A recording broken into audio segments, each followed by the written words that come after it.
Ladies and gentlemen, thank you for joining us at Naimoli Family Field for Game 2 of this conference series between the Rollins College Tars and your University of Tampa Spartans.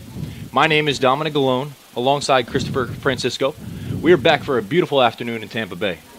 McKaylee Dooley was able to shut down the high-flying offense of the Tars last night, getting the 2-0 victory, completing her 9th complete game in as many starts. Now the Spartans will turn to sophomore Sam Kay in attempt to take Game 2 and ultimately the series. How you doing today, Chris? I'm doing great today. Beautiful day here in Tampa. Sam Kay definitely going to look to piggyback off of what McKaylee Dooley did last night. You said complete game shutout, 4 hits, a walk, 6 knockouts, and just 78 pitches. Another story from last night, all the runners that were left on base. The Spartans won 2-0, but they left 10 runners on base. They could have had a lot more. Hopefully today they'll be able to punch in some more runners in scoring position. But I know last night it was really the tale about the high-flying Rollins offense who scored 70 runs in 15 games compared to the Spartans who only scored 34 runs in 12 games, But today, like we said, Sam Kay is going to have to try to shut down this team. Last weekend, Sam Kay was able to bounce back, and her second game started of the year against Florida Southern. She was able to go 7 strong innings. Her thing is her consistency with her, I would say, her location is a little bit hit or miss now and then. Last weekend, she had 5 walks. In her first game started, she allowed 11 earned runs, but that was against number 18, Valdosta State. And so that was a pretty competitive team. So hopefully today she'll be able to settle in the conference. So we're getting starting lineups here for the Rollins Tars. Next up will be UT, followed by the National Anthem. We'll give you the starting lineups when we come back from the National Anthem. Hang tight for some beautiful softball in Tampa Bay.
So, thanks again for joining us today.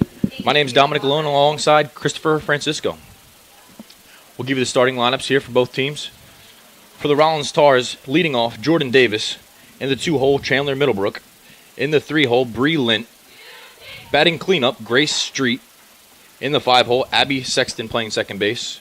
Playing third, batting sixth, Bree Ernst. Behind the dish, Lindsay Gehring. In the 8-hole, Talia Quintafio playing shortstop. And in right field, Sarah Harrison, batting ninth. In the circle for the Rollins Tars, Abby Summers, 5-6 record on the year, batting with a 3.48 ERA in 11 starts. Taking the field for your Tampa Spartans. Batting leadoff, playing center field, Serena Cortez. At shortstop, Christina Clawberg.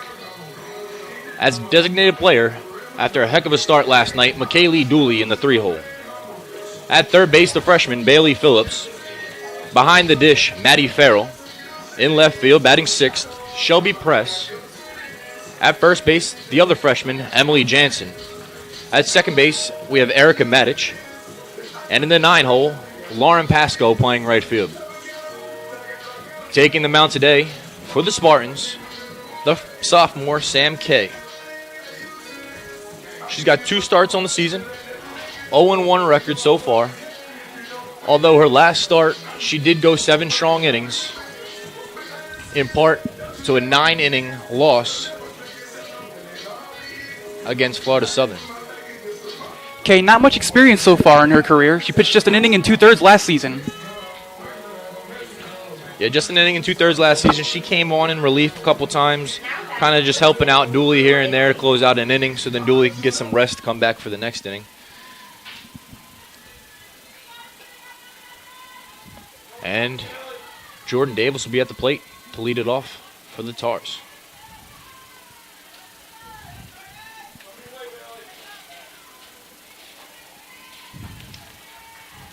Davis, table setter here for Rollins. Leads the team in stolen bases with 11.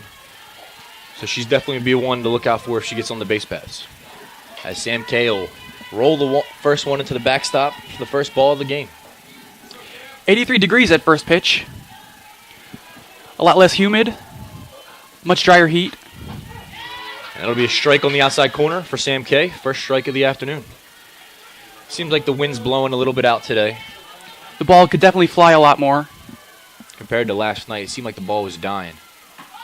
And she'll show hands and the offer. We got a 1-2 count here for Sam Kay on the leadoff batter.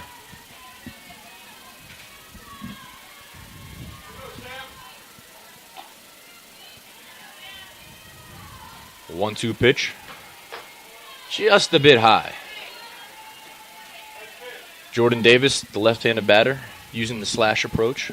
Halfway out the box before I feel like the pitch is even there. And the 2-2. Taken for a ball outside. The umpires today behind the plate, we have Stephen Vale. On the bases, we have Daniel Batts.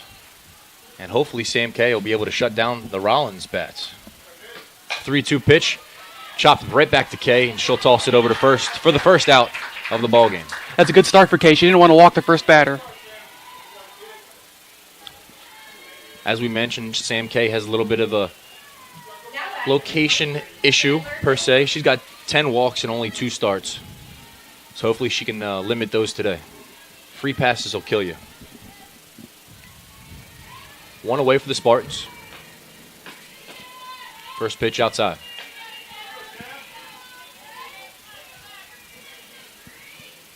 Spartans in the home whites with the Rollins in the gray and blue.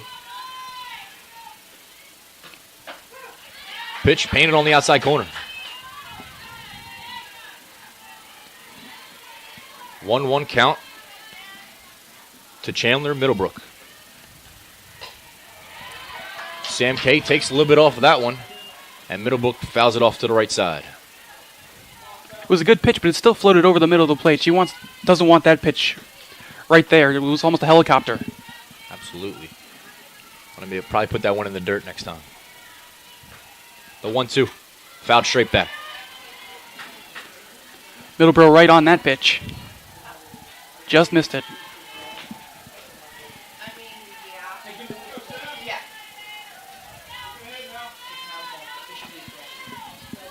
Middlebrook leads the team in hits this year with 17. And she'll take the ball on the outside half.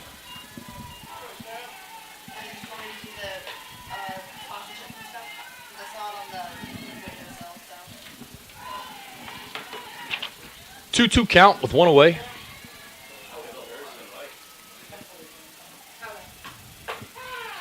Struck him out looking. The second one put away this inning by Sam K.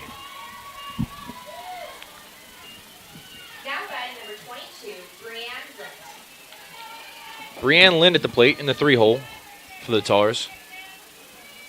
Last night she went 0 for 2 with a walk and a strikeout. And Lint will foul that one in foul play. What a play. Jansen comes up with a heck of a play in foul territory. Great grab. No runs, no hits, no errors. And a great job by Sam K in the top half of the first. And we'll head to the bottom half of the first, where the Spartans will look to put a couple on the board.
Leading off for your Spartans today, Serena Cortez. The senior leader here for the Spartans. Cortez 1 for 4 last night with a couple of strikeouts. She'll take the first pitch outside for a ball. Yeah, last night she was a little bit conservative at the plate in her first 2 at-bats. In her third at-bat, she was able to get a base hit. I think maybe the aggressive approach might work for her. And she'll show hands. Second baseman covers it. Sexton covers for the first out of the inning. You know, it's early here. I think that was a good approach by Coach Canner, trying to get some base runners on.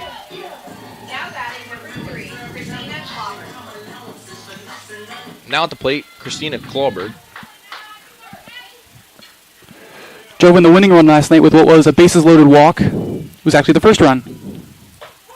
She'll take called strike right down Broadway.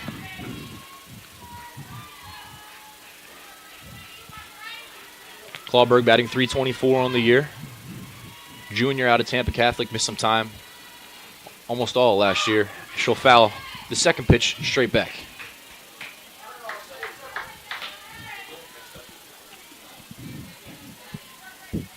Abby Summers in the circle for the Rollins Stars. Able to get off to an 0-2 count here against Christina Clawberg.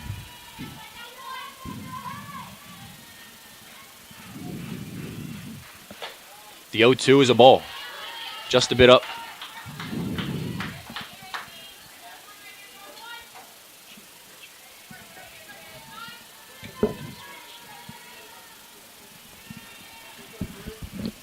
Got a correction. Grace Street is in the circle for the Tars today, as Abby Summers is at DP. And Summers is able to get ground ball to Sexton at second base, tosses it over to first base for the second out of the inning. Now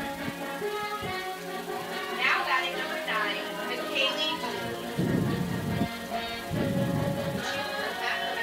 Now here's the workhorse for the Spartans, McKaylee Dooley at the plate. Here in game 2, she's getting a rest in the pitcher circle. Going to try to contribute as a hitter today. She'll take the called strike on the inner half. 1 for 4 last night with a run batted in. She did leave 4 runners on base, though. You know, when she's on the mound, sometimes it might be better off to pinch hit for her or designate a player for her. But then again, she is the batter in the She is the third place hitter. But she'll ground that one to Grace Street in the pitcher circle, and she'll give a light little toss to first base. No runs, no hits, no errors. On to the top half of the second inning.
And here we are in the top half of the second.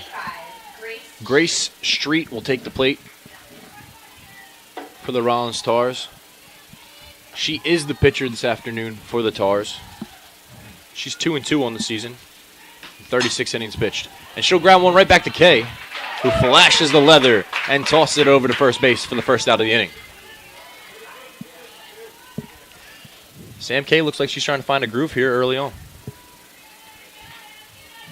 Now batting number 5, Abby Sexton. Abby Sexton at the plate, and she'll take the called strike. Sexton 1 for 3 last night. Tars only managed to muster 4 hits. Little flare into center. For the first base hit of the afternoon for either team.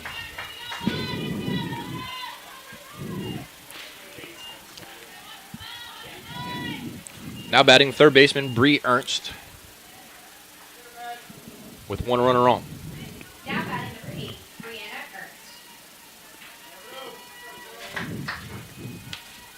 Ernst. Ernst 0 for 3 last night. She'll take a ball outside.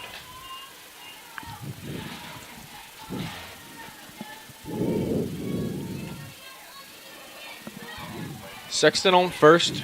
Ernst at the plate. Bailey Phillips looks like she's creeping along the third base line. Maybe anticipating a bunt. The corners crash. And she'll pull back. 2-0 count. 1 away.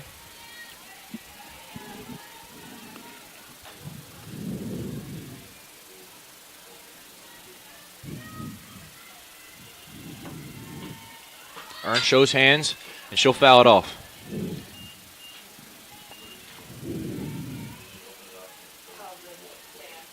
Ernst is 2 for 15 on the season. Sam will be looking to put her away here. With a 2-1 count and 1 away. Runner on first base. She'll show hands again, and she'll foul it right back.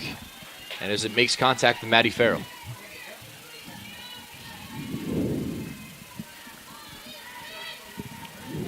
Two count. Sam Kay looks to battle back.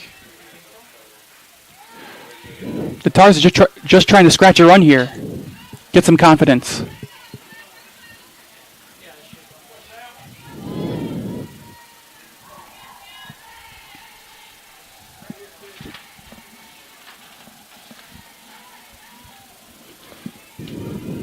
She shows hands, pulls back, and she'll swing and a miss on a pitch from Sam Kay on the outer half. for her second strikeout of the game and first of this inning.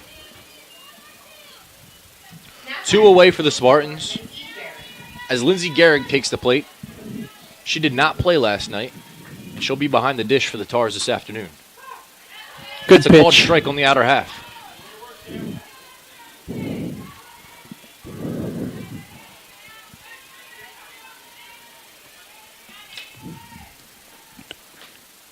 Gehrig will swing and miss at the slow roller. And Sam K is way ahead here with an 0-2 count, 2 away.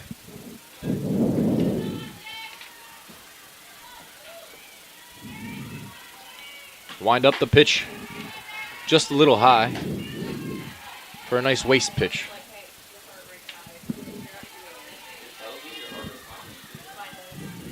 Be really important here for Sam K to get this final out of the inning. She'll float that one just a bit high. Couldn't get that breaking ball to come back down. Not the worst idea in the world. Try to get her to swing and miss something above her hands. That's a 2-2 delivery. Up and in.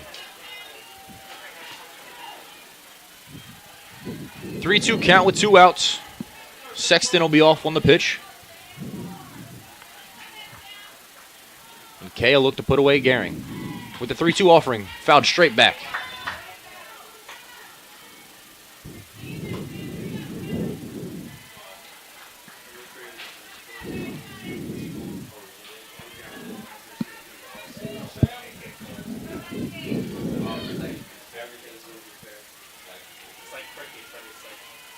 Three-two, swing and a miss, and Sam K matches her season high, season total, and she accumulates her 3rd strikeout of the game. 1 hit, no runs, no errors, and the Spartans will head to the bottom half of the 2nd inning, try to get a couple on the board.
Bailey Phillips at the plate for the Spartans to lead off the bottom half of the 2nd.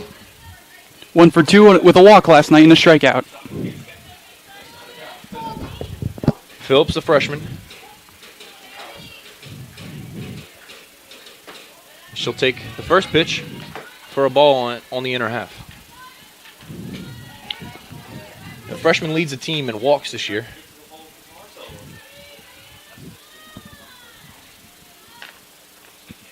And she's hit by the pitch and walk her way down to first base as a leadoff batter this inning.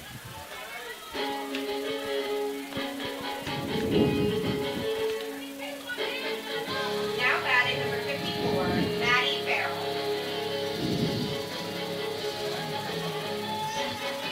Maddie Farrell at the plate for the Spartans with 1 runner on and nobody away. The corners come crashing in, expecting the bunt. Farrell's able to get the ball down. And everybody's safe. As the third baseman, Bree Ernst, was not able to come up with the popped-up bunt placed by Maddie Farrell.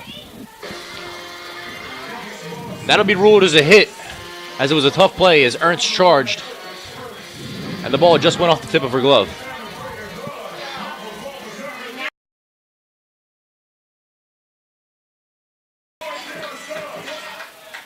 Now batting the senior Shelby Press.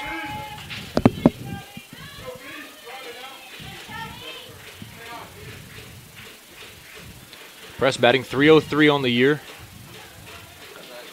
The corners come in once again. Oh, and that one's up and in.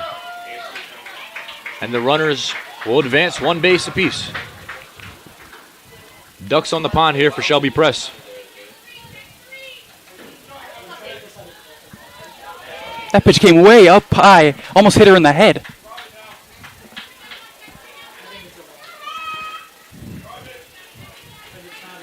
The entire infield comes in now. And the 1-0, called strike, almost in the other batter's box, as Coach Canner shakes her head, not in agreement.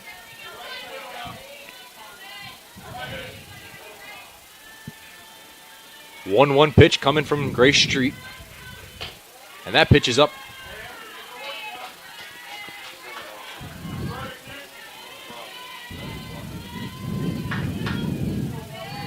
Shelby Press already with 2 doubles on the year and a triple. And she'll take the called strike on the inner half. That's a good pitch at the knees on the inside corner.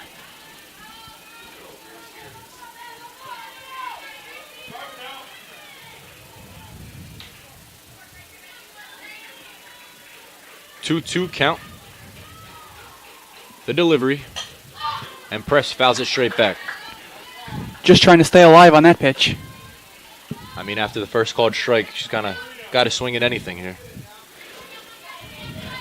Especially those pitches on the right side of the plate.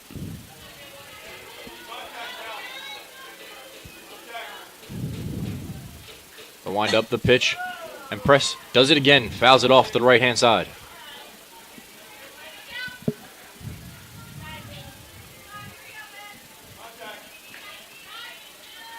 When a strike goes against you, you have a whole different mindset at the plate for the rest of the at-bat. I might be seeing a little bit of that here from Shelby Press, as the 2-2 delivery is fouled out of play down the left field line. In your first at-bat, you're always looking to see what kind of strike zone the umpire is going to call. It's always that and see what the pitcher has as well. It's always a feeling out process. Shelby Press will dig in for the 2-2 pitch. Grace Street winds and fires. Press is able to put the ball in play. And the shortstop looks her back, throws it to third, and Phillips is safe at third. Questionable decision there. Questionable decision by Talia Quintafio. It'll go down as a fielder's choice. With the infield in like that, she had enough time to look Phillips back to third and throw to first, but Plenty she of time. decided against it. Thought she had enough room to get Bailey Phillips at third base, but she didn't. And now the bases are full and they'll talk it over. Nobody out. Tars will call time, come to the circle. As Emily Jansen is at the plate for the Spartans. The freshman from Steinbrenner High School. She's played in every game so far, and she's had some clutch at bats. Back on February 11th, against Young Harris College, she was able to work a 12-pitch walk, which gave the Spartans a lead and drove in the go-ahead RBI. Ultimately, the Spartans went on to win that ball game, all in part to her 12-pitch at-bat. And she's got the bases juiced here, and the first pitch is a called strike on the inner half. The infield and outfield comes way in.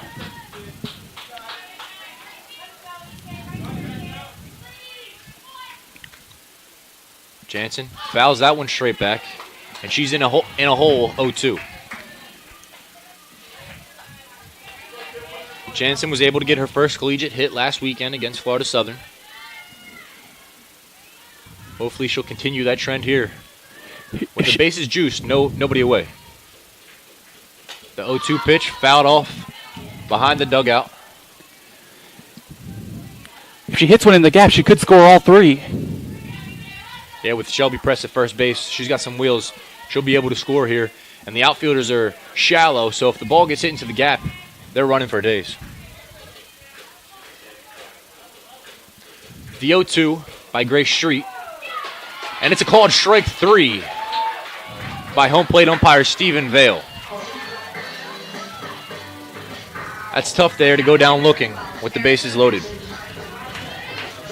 Now we've got one out with Erica Matic at the plate. Matic went 1 for 1 last night. And she'll look at the called strike on the outer half.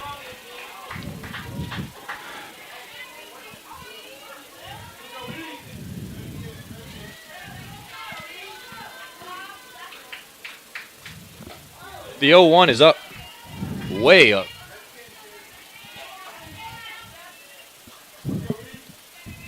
On deck for the Spartans is Lauren Pasco. She did not play last night, so hopefully she'll take advantage of this situation here today. And the 1-1 pitch is swung at and missed by Erica Matic.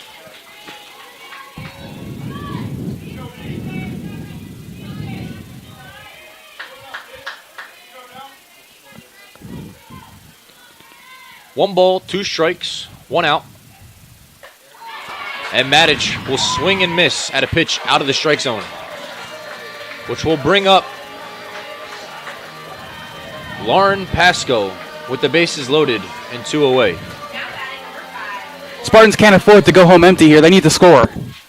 Yeah, this was a big situation with bases loaded, nobody out. 7-hitter goes down with a looking strikeout, and the 8-hitter goes down swinging. And Pasco looks at the first one right down Broadway.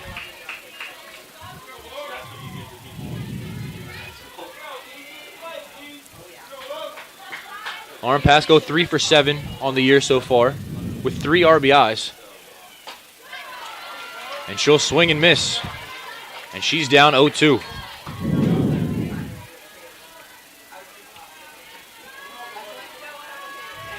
With 2 outs, the runners will be off with contact. So hopefully Maddie Farrell could score from second base as Pasco takes a ball way outside.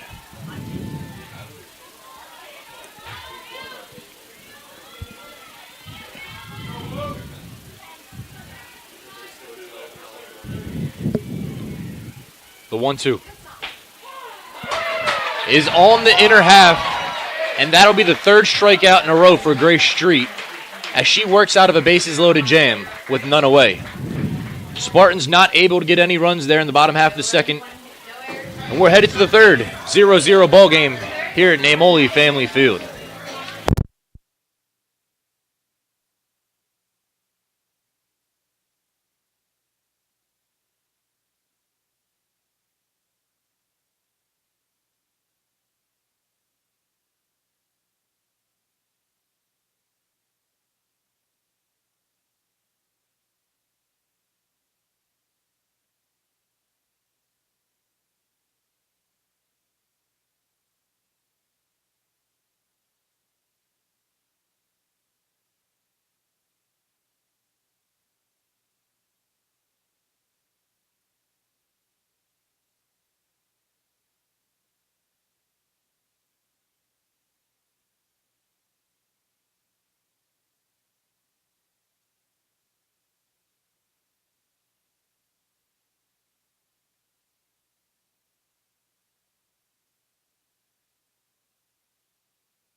Leading off the top half of the 3rd for the Tars today will be Talia Quintafio, as Sam K looks to continue her groove, as she's already got 3 strikeouts on the afternoon in only 2 innings.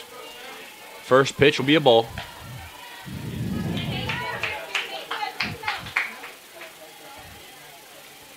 So as I butchered at the end of last inning, this season Sam K's got 3 strikeouts on the entire year. Well, now that totals up to 6, as she's got 3 in this game. Second pitch will be a ball, way upstairs. 2-0 count to Quintafio. As she shows hands, pulls back, and takes a pitch right down the middle.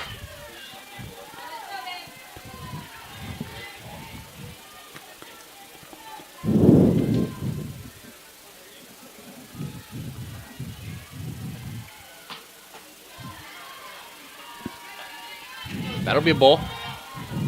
3-1 count as Sam K tries to battle back.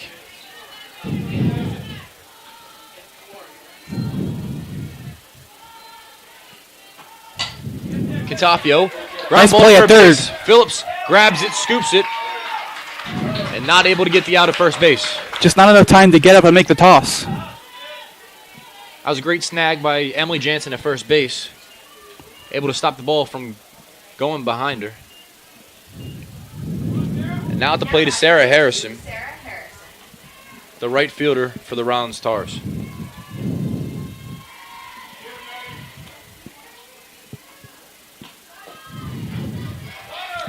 Back pick to first base. And she is safe. It was a called ball by home plate umpire Stephen Vale.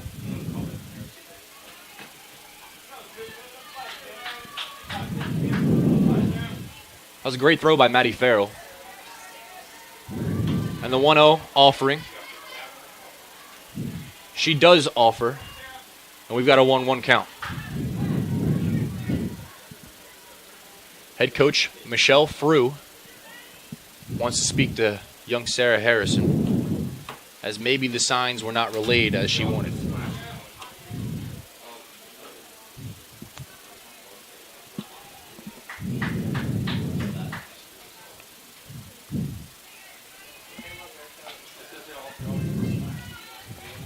Cantafio's got 5 stolen bases on the year, so Maddie Farrell will be aware as Cantafio's at first base with a 1-1 count as Sam K delivers. It's a ball low in the dirt.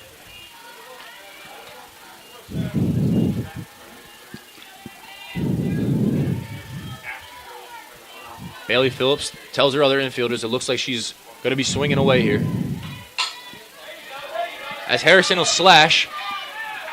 Ground ball fielded by Emily Jansen down at first base. And she'll tag Harrison for the first out of the inning.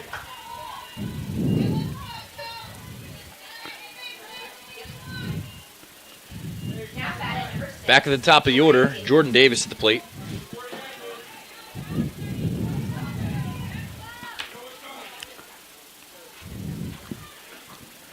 Cantafio on second with 1 out. And Davis offers, ball in the dirt. And Farrell, all over it, able to keep the runner from advancing. Davis 0 for 1 this afternoon.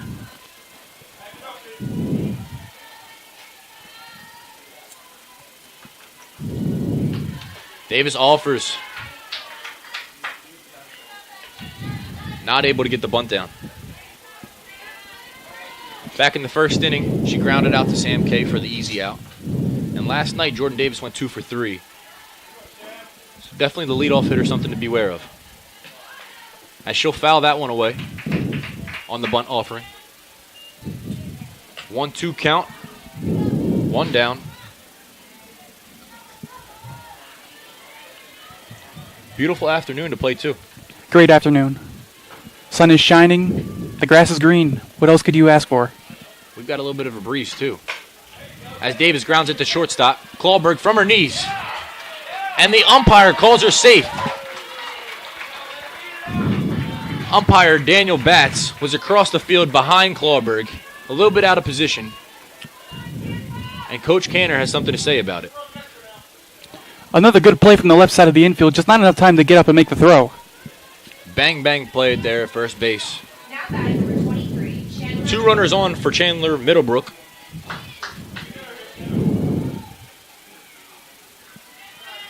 Cantafio at second, Davis at first. And Middlebrook fouls that one to the right side.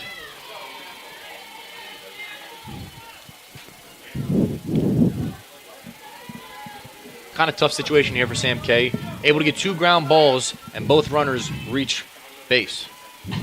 Middlebrook fouls that one into the third base dugout.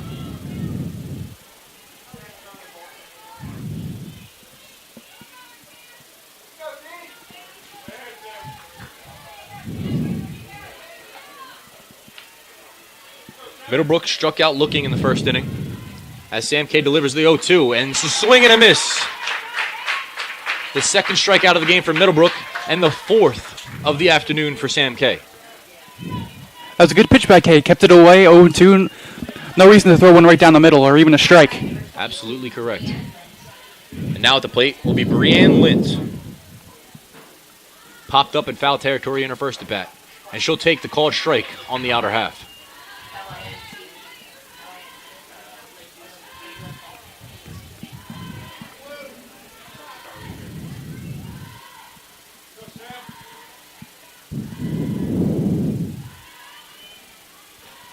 Kent Whiten fires.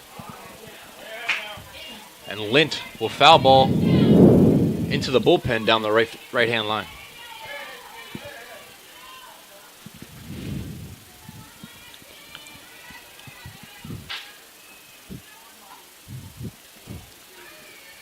Lint batting .316 on the year.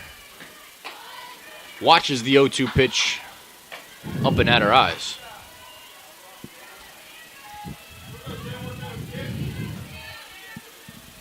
Not a bad waste pitch from Sam K with the 0-2 count there. That should deliver the 1-2, and it's a swing and a miss by Brianne Lint. Great pitch that time. Sam K absolutely dealing here after 3 innings. Heading to the bottom half. Got a tie game at 0s.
The Spartans will hope to get some runners on and actually drive them in this inning. Last inning, they had bases loaded with no outs and was not able to push a run across.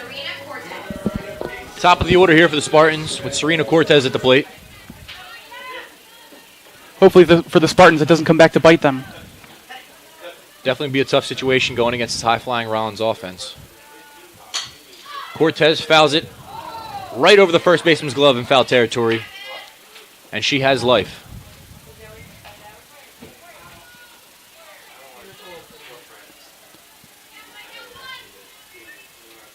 Like we mentioned in the opening, Rollins has 70 runs scored in only 15 games. So it's been pretty impressive so far in these first 2 games that Spartans have been able to hold them to 0s. Gray Street with the delivery off tight. The elbow or the wrist of Serena Cortez. That one's going to sting. Looks like it's off the wrist. Cortez looks like she's in a little pain.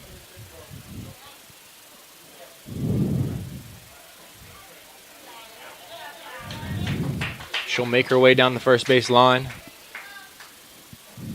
as umpire Stephen Vale will help her out and make sure she's okay.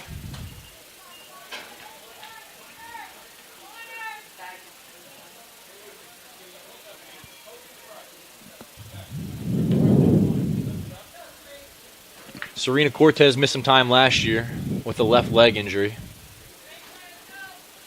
Only able to appear in 29 games. She had career highs, though, in doubles, triples, and home runs, as she had 7 doubles, 4 triples, and a home run. Klallberg shows hands on the first pitch. That is fouled straight back. Getting back to what I mentioned, losing Serena Cortez will be a big loss here. Hopefully that wrist is doing just fine. There's been a lot of bunting in this game, or attempted bunting. I think they're just trying to manufacture some runs here early on. trying to work some base runners onto Hasn't- the base paths and push them into scoring position. It hasn't worked so far. Cantor and Clawberg have a little conversation. Cortez looks like she's doing all right down there at first base. Not holding the wrist or anything like that. Clawberg offers at the 1-0-1, and she pulls back. 1-1 count as that pitch was way up.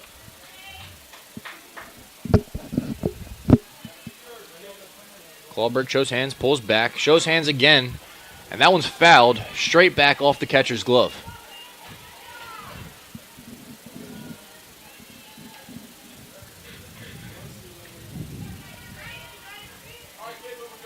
One-two pitch. On the way from Gray Street. And that's on outside half and called a ball. That's a close one there for Clawberg. It was very close. The home plate umpire has been calling those this afternoon. Yes, he has. He called that against Shelby Press last inning. And the 2-2 sends down Clawberg looking. That's paint on the inside corner. And that's Street's fourth strikeout in 5 batters. 3 of those have gone down looking. McKaylee Dooley at the plate for the Spartans.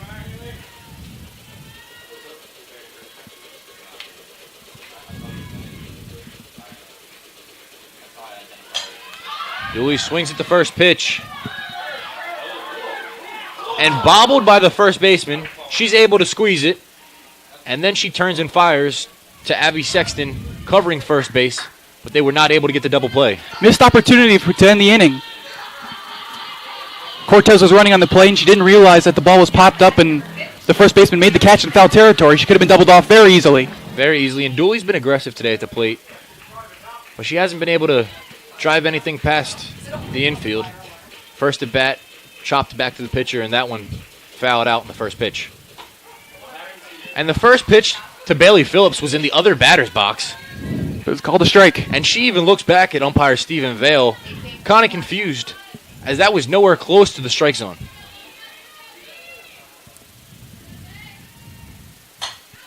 Phillips will drive one to right field.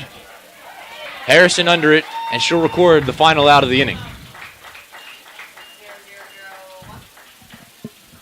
Tough situation there for the Spartans as they get the leadoff runner on, not able to do anything with it. Heading to the 4th inning, 0-0 ball game at Naimoli Family Field.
Leading off the 4th inning for the Rollins Tars, Grace Street, also the pitcher in the circle today.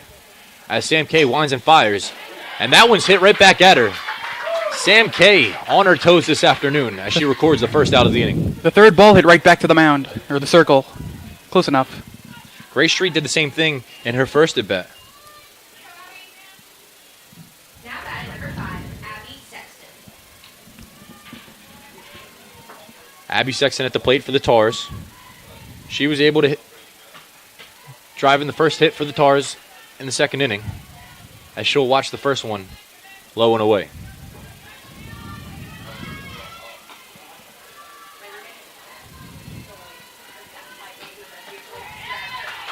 Sexton looks at the called strike. Sam K looks to get in the groove here. Fourth inning, she's got 4 Ks.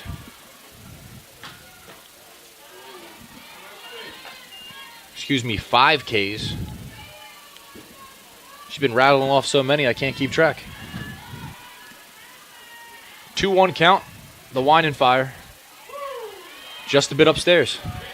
3-1.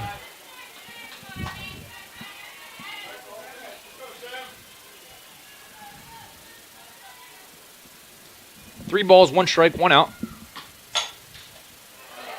Off Sam K's glove, and she'll flip it over to first base to record the second out of the 4th inning. Good recovery there by Kay. I think they would give her a gold glove if she was in the MLB. Making plays all over the field today.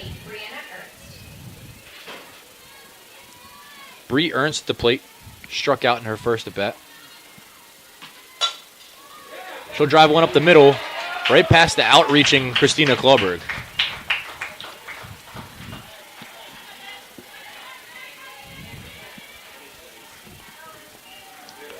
Lindsey Gehring step into the plate. 0 for 1 this afternoon with a strikeout. Even if the shortstop got to that ball, I'm not sure she would have had enough time to get up and make the throw. We've seen that a few times today. Would have been a tough play. As Gehring drives it deep into left center field. And that one's off the fence. Pressel grabbed the ball, hit the cutoff. Klauberg throws home. Throw to the plate. And the first run of the game for either team has come across with an RBI double by Lindsey Gehring.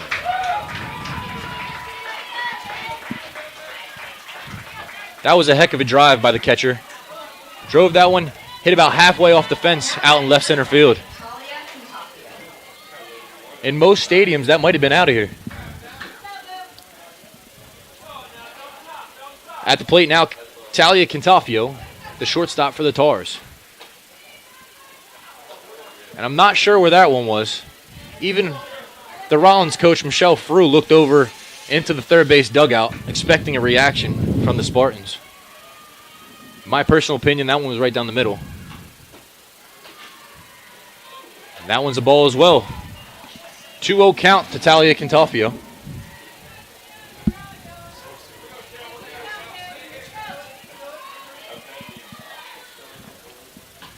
Cantafio shows hands, pulls back, and watches the called strike.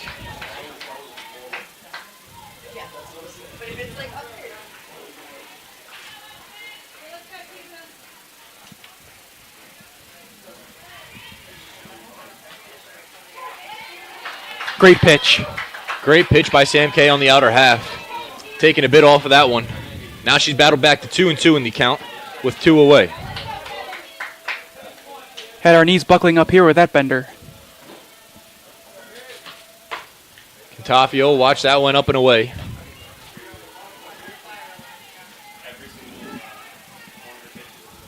That was Gehring's 3rd double of the season, as well as her 3rd RBI of the season. She's only appeared in 10 games, so she might be trying to get some more playing time out of coach. As Cantafio fouls that one down the right-hand line.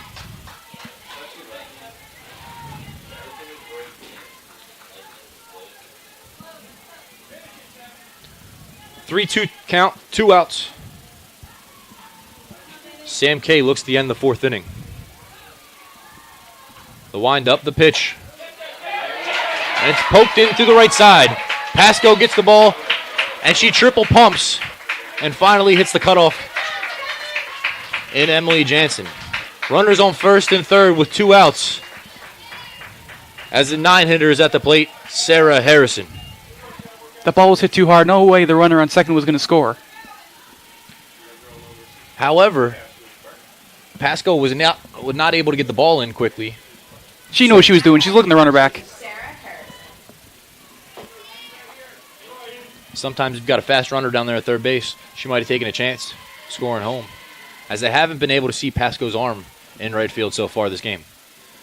Sam K delivers the 2-out pitch, up and away.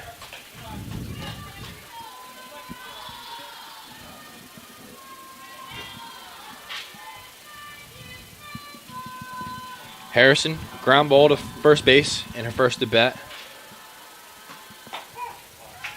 And that's a called strike on the outer half.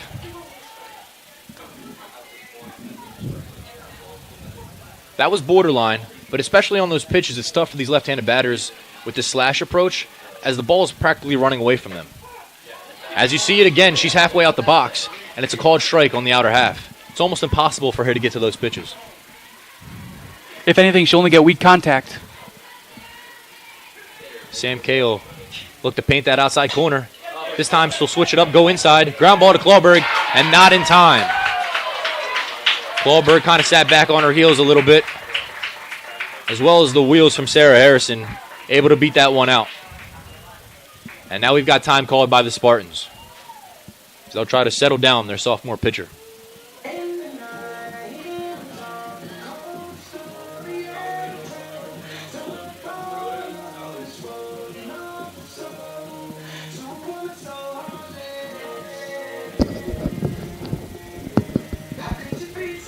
It's a dangerous situation for Sam K and the Spartans. They've got the leadoff hitter, Jordan Davis, to the plate. She's tied for the lead in hits on the Rollins team so far this season. And she's got the bases loaded here with 2 away. Now batting number 6, Jordan Davis.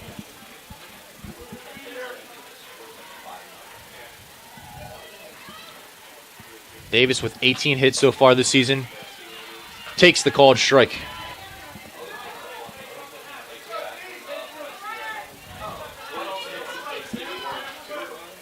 Gehring at third, Cantafio at second, and Sarah Harrison at first. With Davis at the plate, as that one's off the backstop, and Sam K is able to tag her out at home plate. That's a heck of a job by Sam K covering home plate on the pass ball. As the Spartans are able to get out of that one cheap. Only 1 run comes across on the RBI double by Lindsey Gehring. Rollins take a 1-0 lead heading into the bottom half of the 4th inning.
Spartans able to get out of that one cheap as the bases were loaded with 2 outs. And the wild pitch into the backstop ricocheted straight back to Sam K, who covered home plate and was able to tag out Lindsey Gehring at home. It was so perfect, it seemed like a set play. It goes down in the book as a called stealing, and that's all that matters, right? Only 1 run came across there for Rollins as Lindsey Gehring, the catcher for the Rollins Stars, hit one off the fence in left center field and drove in the only run of the ball game so far. Spartans only with 1 hit on the afternoon against Grace Street, as Street sends one up and away for the first pitch of the inning. Maddie Farrell at the plate for the Spartans. And go ahead, Chris. She has the only hit on the afternoon for the Spartans. There you go.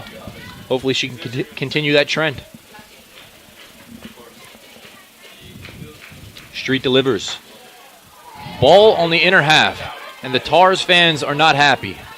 And I don't think the Spartans fans are happy either, as this umpire, Stephen Vale, has been a little bit inconsistent this afternoon. Very difficult for the hitters to get into any rhythm when they don't know if it's going to be called a ball or a strike. Farrell looks at the pitch, almost in the same spot.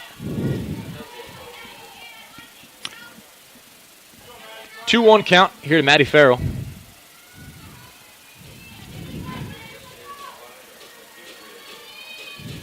Street delivers. Ball in the other batter's box. 3-1 count as Matty Farrell awaits. And we've seen that pitch called as a strike this afternoon.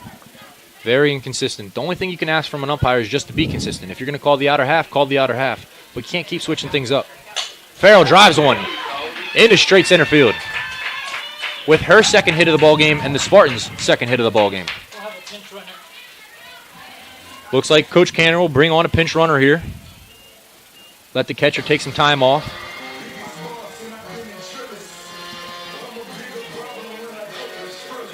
Coming on is Bree Taphouse as a pinch runner for Matty Farrell.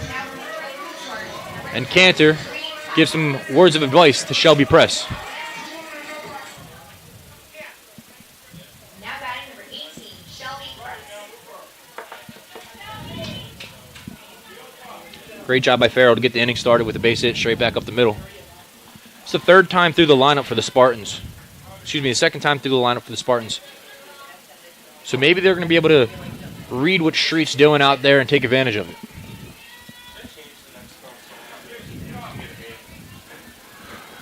The corners come in. Press shows hands. And it's a back pick to first. And Taphouse is just in safe.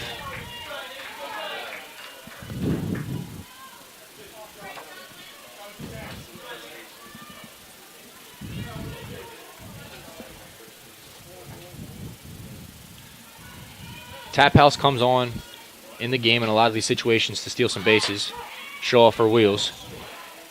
And the umpire calls a strike on that as Shelby Press pulls back. She obviously did not think it was a strike or else she would have laid it down.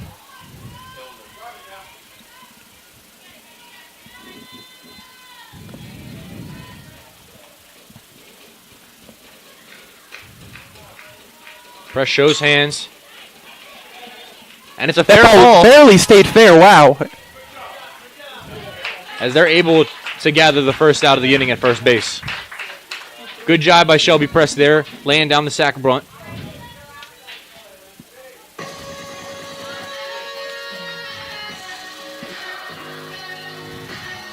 Emily Jansen, the freshman at the plate for the Spartans. Emily Jansen. She's got one RBI on the season, trying to drive in the second with Taphouse on second with one away. That pitch was the ball was very close to going foul. It was still in the batter's box. Jansen fouls that one straight back off the umpire. Somehow it stayed in the fair territory part of the batter's box. It's a good job by Shelby Press to run along the baseline, trying to make the catcher either go inside or outside to throw her out at first base. It's a tough play for the catcher. Jansen swings at the 0-1, flared to the third baseman in foul territory, and she'll squeeze it easily with the second out of the inning coming from Bree Ernst. Coming to Bree Ernst from Emily Jansen. At the plate now is Erica Matic, struck out in the second inning with the bases loaded. That was a tough spot for the Spartans.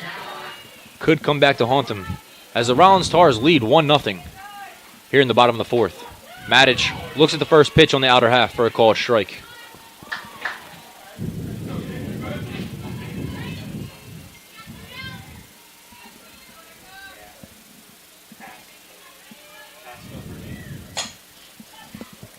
Foul ball down the right-hand line. And Matic is deep in the hole, 0-2.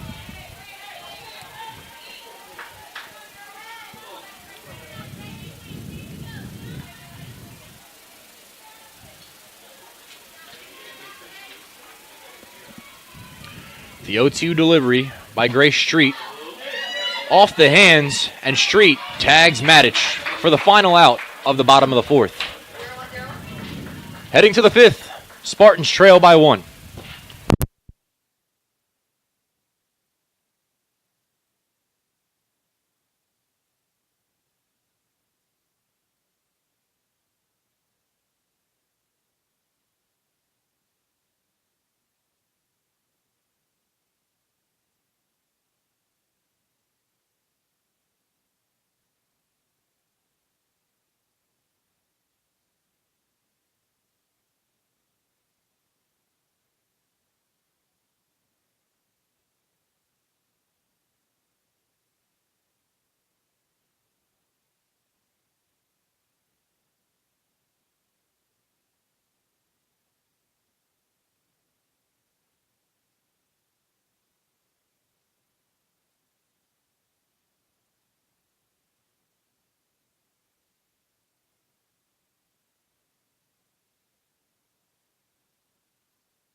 And Jordan Davis will lead off the top half of the fifth for the Tars, excuse me. She's at the plate again because last inning, the Spartans were able to get out of it easy. Davis bunts it to the first baseman, Jansen, who turns and fires to Maddich covering first. It was a good turn and throw that time by the first baseman.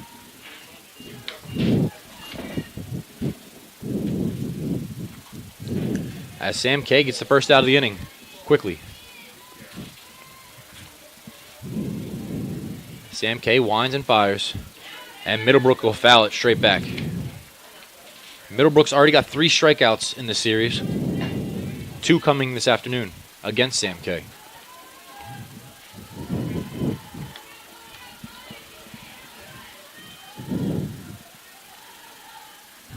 The 0-1 delivery on the outer half for a ball.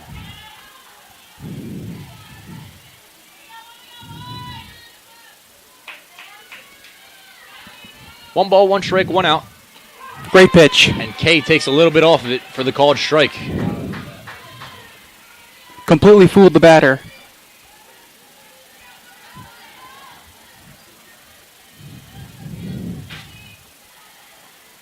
Sam K fires, and it's a base hit into left center field.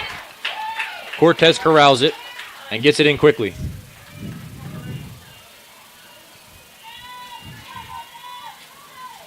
First hit of the afternoon for Middlebrook, and that'll bring on Bree Lint, the 3-hitter.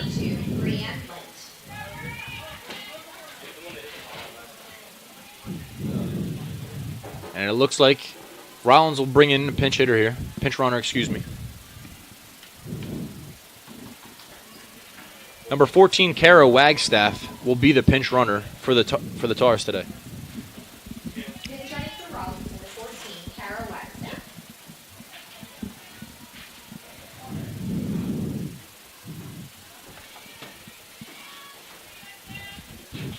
Bree Lint leads the team in home runs this year with 2. With the wind blowing out this afternoon, maybe she'll be able to put one out. Sam K with the ball on the outer half for the first pitch.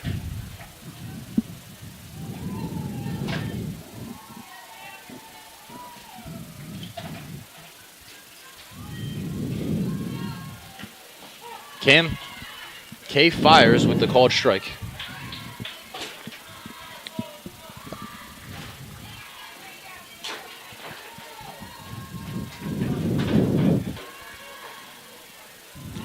One pitch. Another great Taking a breaking little ball. off of it again. She seems to keep coming back to that pitch. It's been fooling the Tars batters this afternoon.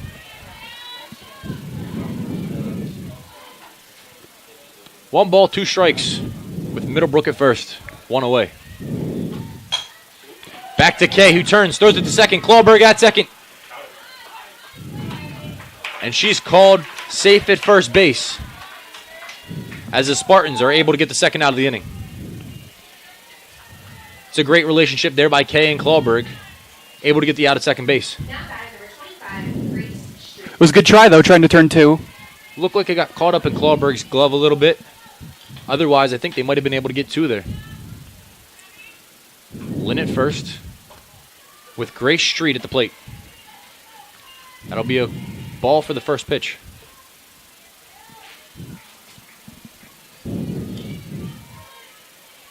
Sam K with 2 outs, winds and fires. Ground ball to Bailey Phillips at third, and she'll toss it to Emily Jansen for the final out of the inning. Heading to the bottom of the 5th, Rollins Tars lead by 1.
Spartans trail by 1 here in the bottom of the 5th as Lauren Pasco leads off the inning for the Spartans. Now batting number 5, Lauren Pasco.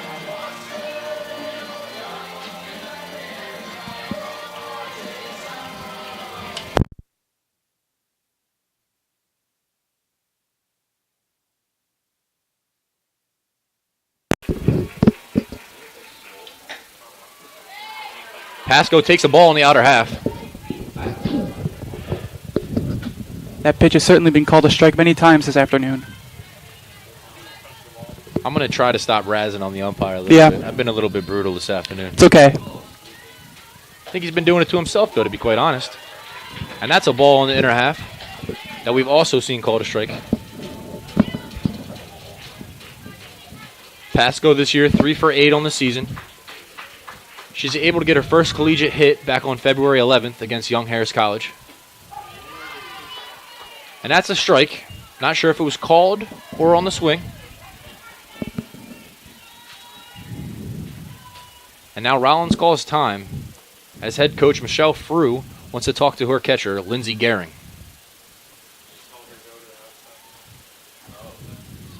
Gehring looks like she works off an arm sleeve, kind of like a quarterback play caller wristband. So I'm thinking maybe they're switching up the signs or trying to get on the same page. Pasco with the 2-1 count. Looks at the called strike on the outer half. Practically the same pitch as the called first pitch. Yep. As a ball.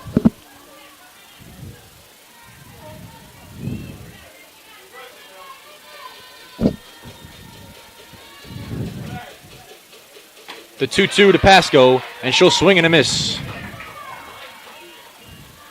And that'll bring up Serena Cortez, the leadoff batter for the Spartans. Now batting number 14, Serena Cortez. Seems like Cortez is doing just fine after the hit by pitch on her wrist in her last at bat.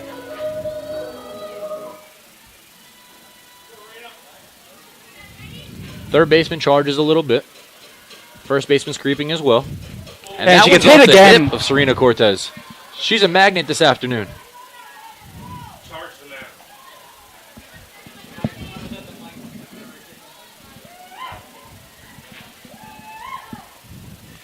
Got to do whatever you can to get on base here, Chris. Down by a run, definitely. Now here's what's interesting with Serena Cortez. Her freshman year, she led the team in stolen bases with 7. But ever since that injury last year to her leg, we haven't seen her run very much this season. Be interesting to see if Coach Canner will be willing to take a challenge here and maybe send her off on a pitch. Clawberger at the plate, and she'll take the called ball. Clawberg looks down for the signs from Coach Canner. Coach Canner able to pick up her 600th win of her career last night. Nice little celebration after the game put together by SID Felipe Telez.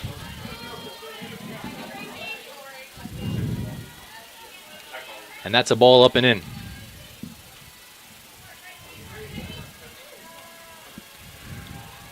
Two-0 count to Christina Clawberg as Gray Street winds and fires for a called strike. Cortez at first with 1 away. The meat of the lineup here for the Spartans. Hopefully they can do something with it.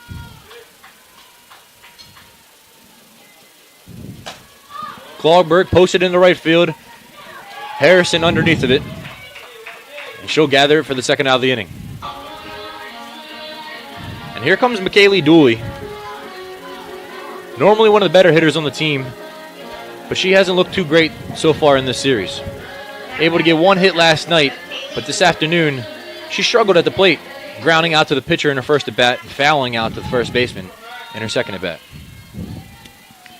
Perhaps a little fatigue from last night's great effort.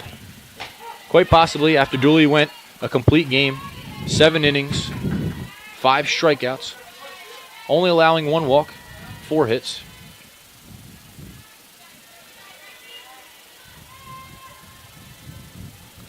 Dooley takes the first pitch.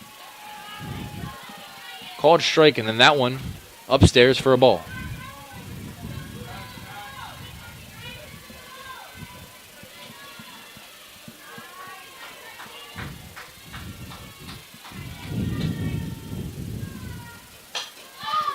She'll foul that one to the right side. Reached for one there.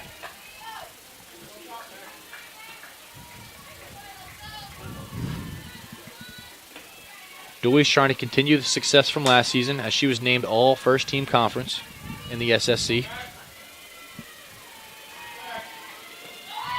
The 1-2 pitch is rolled to the catcher, and Cortez will swipe the bag. I think it's funny how we mentioned she didn't have any stolen bases so far this season, and there she goes. It usually happens like that.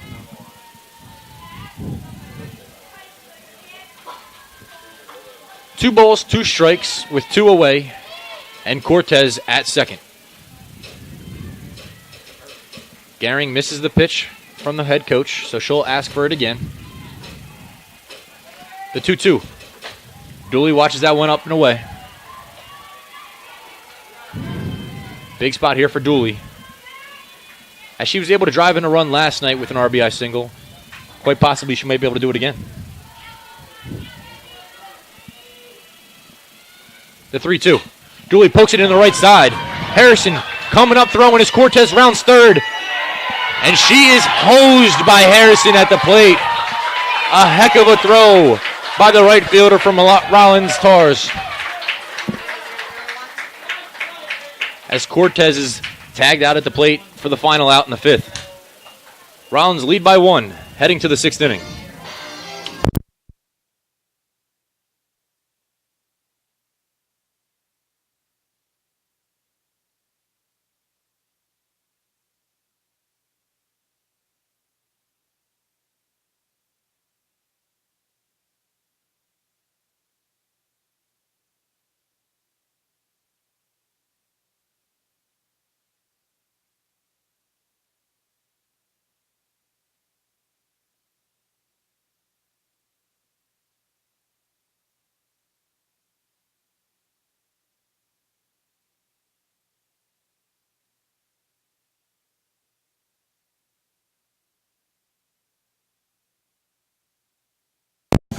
And now it's time for your Crown Plaza 6th inning recap. Stay at Crown Plaza Hotels and Resorts, the place to meet. Well, in that last inning we saw the coach waved the runner at third, maybe a questionable call with the cleanup hitter coming up to the plate, but there were two outs.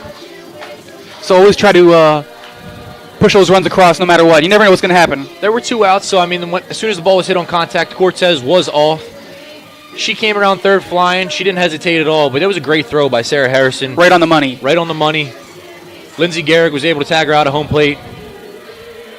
And right now we stand at a 1-0 ball game.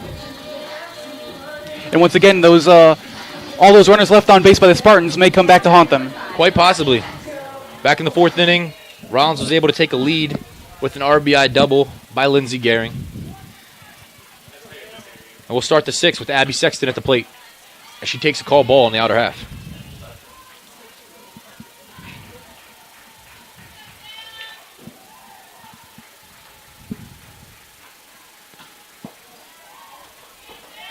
Sam K, I feel like, has been having a great game so far.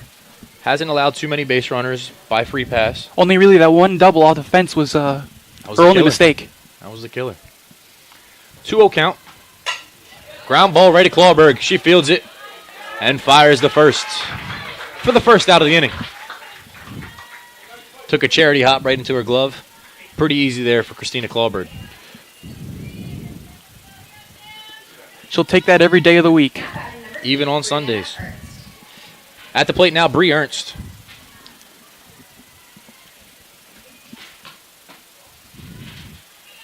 And Kay looks confused on that one,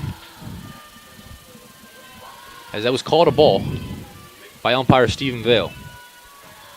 The 1-0 delivery, taking a little bit There's off. that great breaking ball. Phenomenal pitch. Ernst, she was able to score back in the fourth inning off the RBI double. And she'll foul that one off to the right side.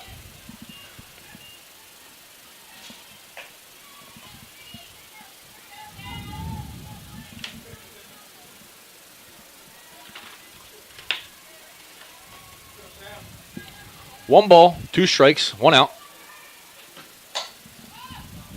And that one's fouled out of play down the right field line.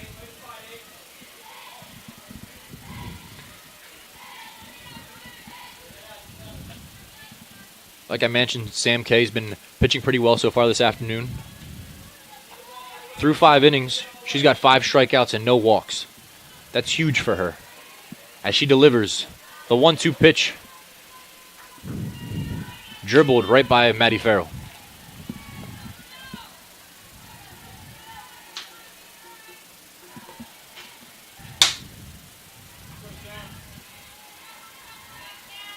Two balls, 2 strikes. The windup, the pitch. And that one's on the outer half. Called for a ball, and we got a full count.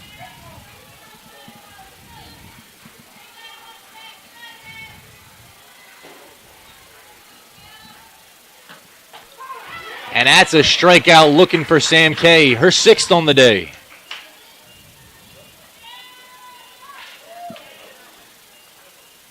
That'll bring up the RBI double hitter, Lindsey Gehring. Number 24, Lindsey Gehring. Driving in the only run of the game so far for either team. Sam Kay delivers the off speed in the dirt for a ball 1.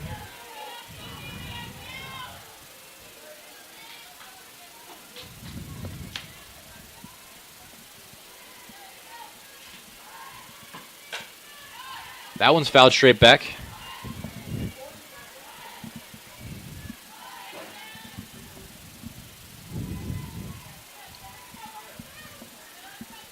Interesting decision by head coach Michelle Frew of the Rollins Tars to play Lindsey Gehring today after she did not play last night. And then she was able to drive in the go-ahead run so far here for the Tars. That one's in the dirt as well. 2-1 count.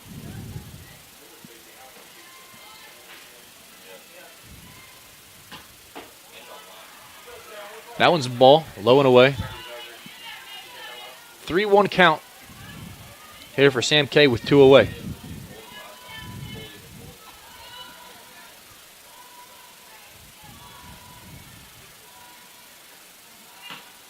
That one's right down the middle. And Gehring tries to sell it as she runs out of the box. Not something you normally want to do to an umpire. 3-2, full count, 2 outs.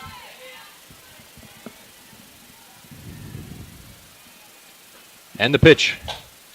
Off the fists, and Matic is underneath of it for the final out of the inning. Spartans look to manufacture some runs here with the Meta lineup, 4-5-6 coming up. Heading to the bottom of the 6th. Spartans trail by 1.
We are live from Namoli Family Field.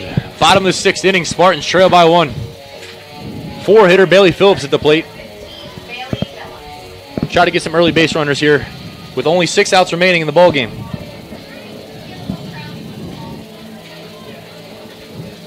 Hopefully the Spartans are able to muster a couple runs into the board as Sam Kay's having a heck of a day. 6 Ks in 6 innings.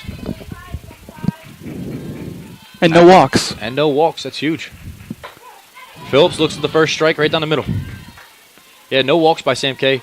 It's an important stat as throughout her first 2 games, she's averaged 5 walks in each game.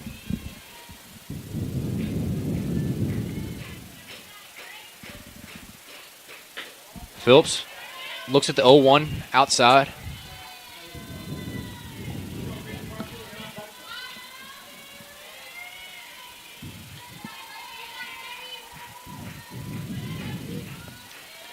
Gray Street winds and fires.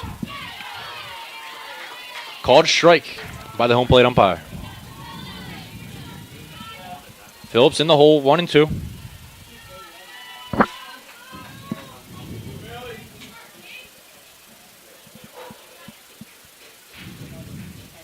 The pitch is fouled off on a check swing by Bailey Phillips.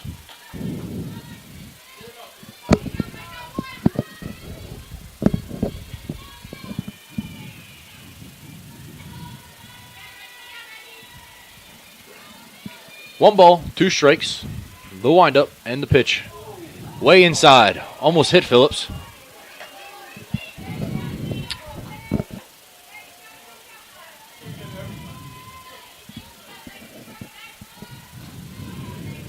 Two count to the cleanup hitter, the freshman, Bailey Phillips. And she'll take a ball on the outer half. Phillips went 1 for 2 last night with a walk. Today she's been hit by a pitch and flied out to right field. 3 balls, 2 strikes. And Stays Phillips alive. fouls it into the dugout.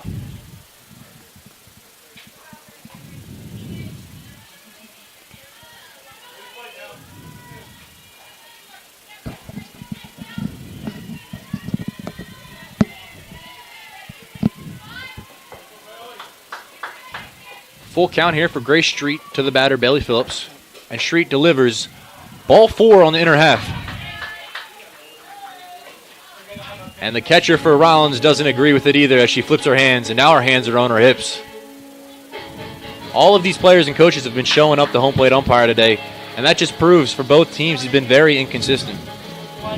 Cantor sends on the pinch runner, Mackenzie Allen, to run for Bailey Phillips.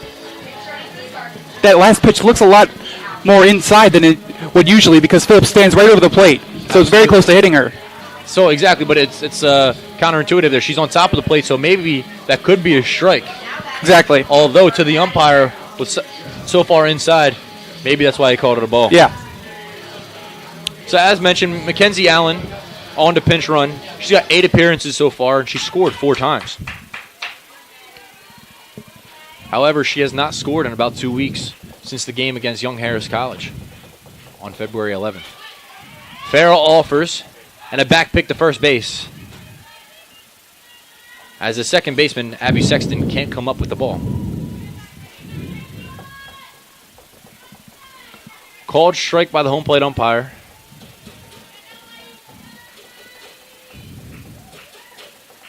Maddie Farrell offers again. She's able to get the bunt down in fair territory, and they'll sling it over to first for the first out. Another bunt that stayed barely fair. Definitely a tough call for the umpire there. The ball almost rolled in foul territory. Now comes the senior, Shelby Press.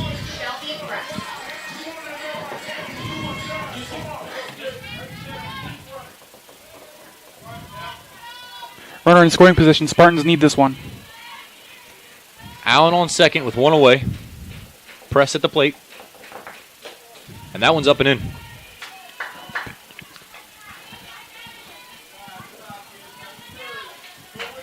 Shelby Press with the sack bunt in her last appearance.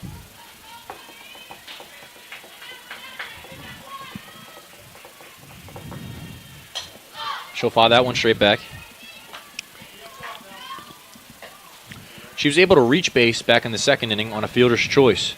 That was the ball to hit to the shortstop, where she threw to third, and Bailey Phillips was able to be safe at third base. That was back in the second inning, and here we are in the bottom of the 6th. Spartans still trail by 1. Press takes that one for a ball. 2-1 count with 1 away.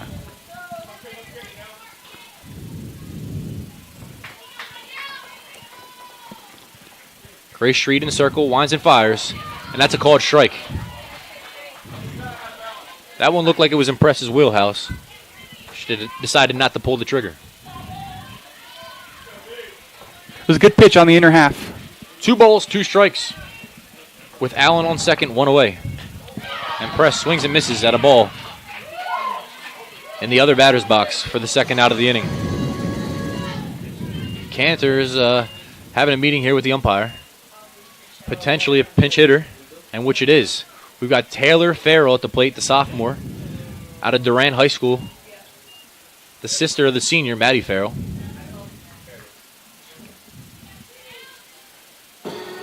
Farrell played last night, and she went 0 for 3.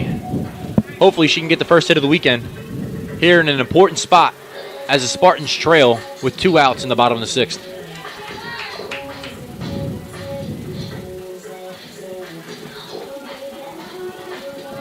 Pitching for the Spartans, number 2, Taylor Farrell.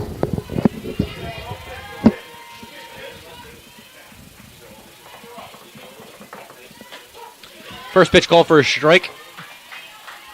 Farrell's able to see what Grace Street's got.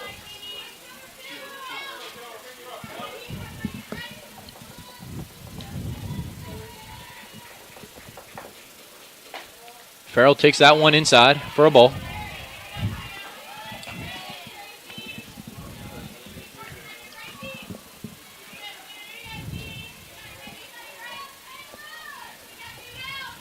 One ball, 1 strike, 2 outs. And the pitch, swing and a miss by Taylor Farrell. Mackenzie Allen on second base, pinch running for Bailey Phillips. Allen should be off with contact, as Taylor Farrell trails 1 ball, 2 strikes, and she'll swing and a miss. Up and in for the final out of the inning. Heading to the 7th, Spartans trail by 1.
Top half of the 7th inning here. Spartans trail 1-0. Now batting number 7. Trying to make some season history today, as the Spartans have not came back to win a ball game after trailing after 6 innings.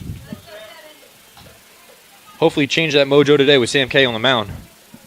Pitching a heck of a game so far, as that first pitch is a ball.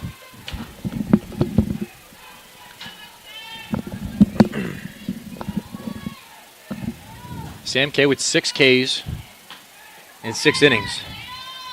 And that's a called strike. At the plate, Talia Quintafio for the Rollins Tars. She's 2 for 2 so far this afternoon, as K delivers, and the ball is fisted right back to her. K fires over to first base for the first out. Little squibber back to the mound.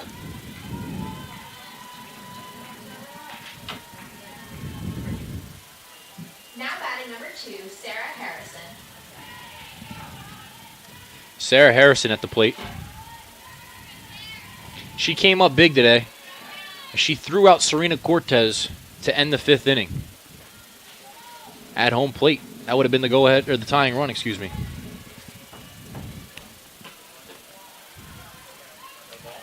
Harrison tries to slash, but it's a called ball.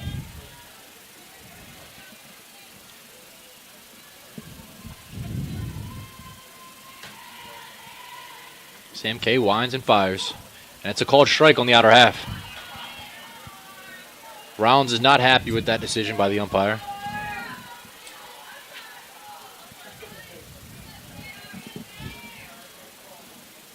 Head coach Michelle Frew down the third baseline is not happy. Sam K winds and fires. Up, and away. 2 balls, 1 strike to the right fielder, Sarah Harrison.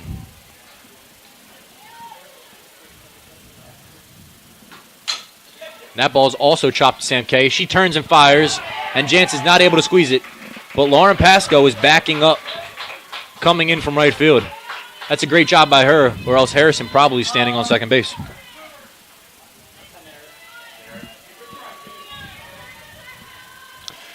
That'll go down as an error for Sam K. As she spun and fired just low, and Jansen was not able to come up with it. Back to the top of the order for the Tars, as Jordan Davis stands at the plate.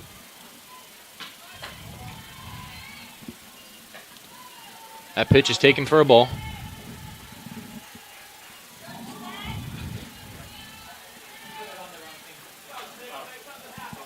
Davis 1 for 3 on the day after going 2 for 3 last night. She'll show hands, and that'll be bunted foul, out of play.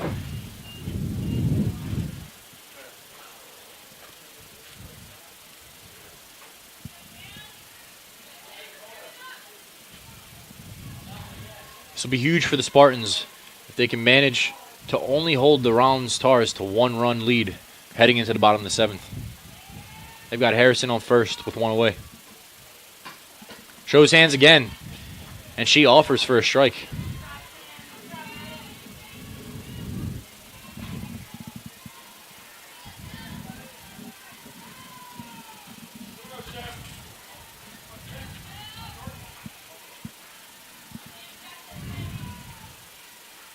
Sam K at 94 pitches. Presumably we'll see McKaylee Dooley in Game 2 of this afternoon, Game 3 of the series.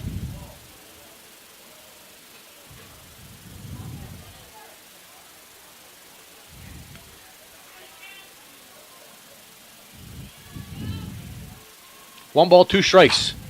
And Davis grounds it to second base. And Matic is not able to come up with it. That'll be an interesting decision for the official scorekeeper, whether it'll be a hit or an error. That was a tough play by Matic as she had to go to her right-hand side. But I still think she could have fielded it cleanly. Standing at the plate, Chandler Middlebrook. 1 for 3 on the day with 2 strikeouts. Matic definitely had a chance to get at least 1 out. K fires, and that off-speed pitch is fouled down the left-hand line.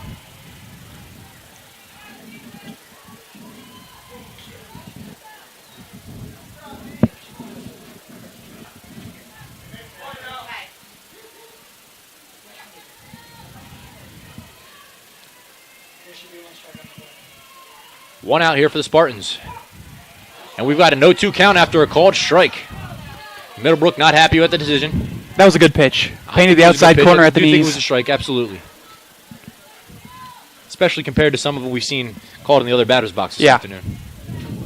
0-2 count for Sam K. 1 out, 2 runners on. Middlebrook fouls that one down the left field line, excuse me.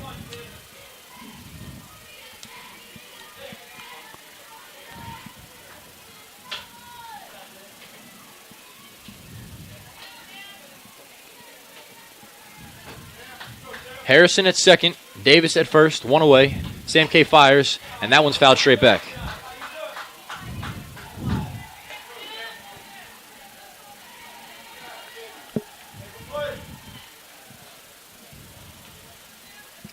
Spartans with 2 errors this afternoon. Could come back to haunt them. However, that's a ball upstairs. However, in the games in which the Spartans have committed an error, they are 3-0 on the season. So we'll see if that crazy holds up stat. today. Both those errors coming in this inning. The high fly Middlebrook ball. smashes that one to deep left field. Press looks like she's under it, and she makes the grab. What a catch. At the fence Great on catch. the warning track. And she'll fire it in. Phillips turns, fires, and she's safe at home. Sarah Harrison able to score from second base.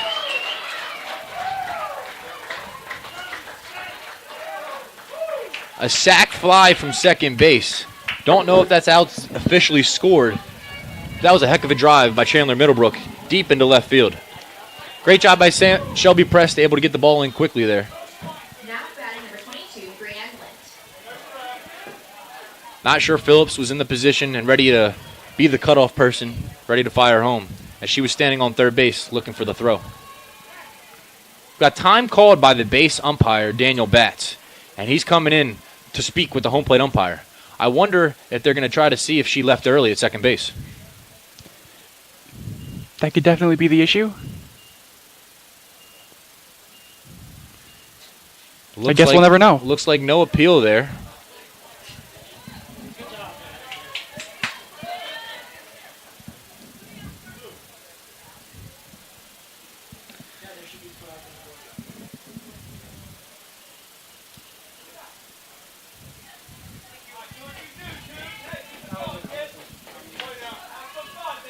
Head coach Michelle Frew asked the home plate umpire how many outs there were. Home plate umpire didn't seem like he knew. We've got 2 away here. And that pitch is a called ball.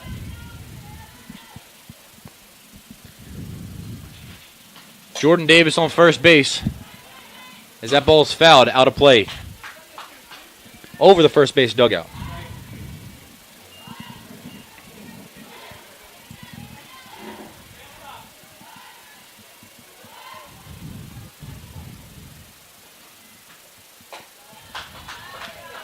Pitch taken for a ball. Spartans trail by 2 here. After a sac fly by Chandler Middlebrook. Scored the runner from second base. Davis was off on the pitch, but that one's fouled over the first base dugout yet again.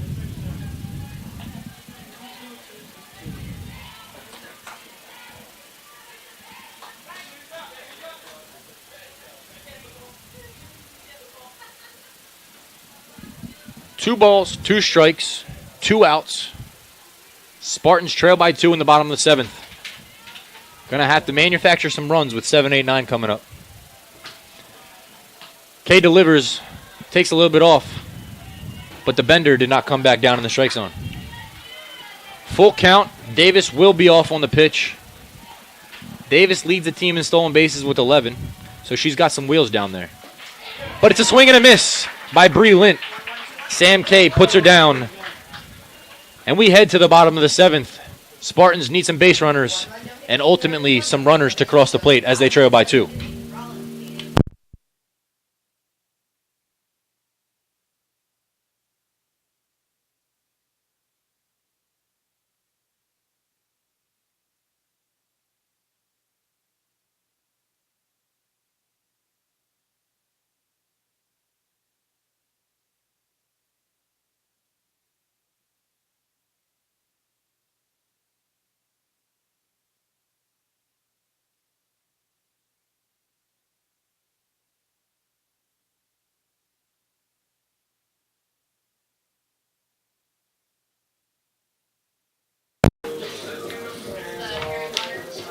To give a quick recap of that inning, Spartans allowed 2 runners to get on by way of error.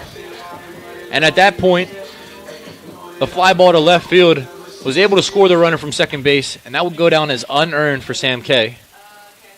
As she's having a heck of a day, 7 innings, 7 Ks, and no walks. Pretty impressive stat for Sam Kay here in her 3rd start of the season.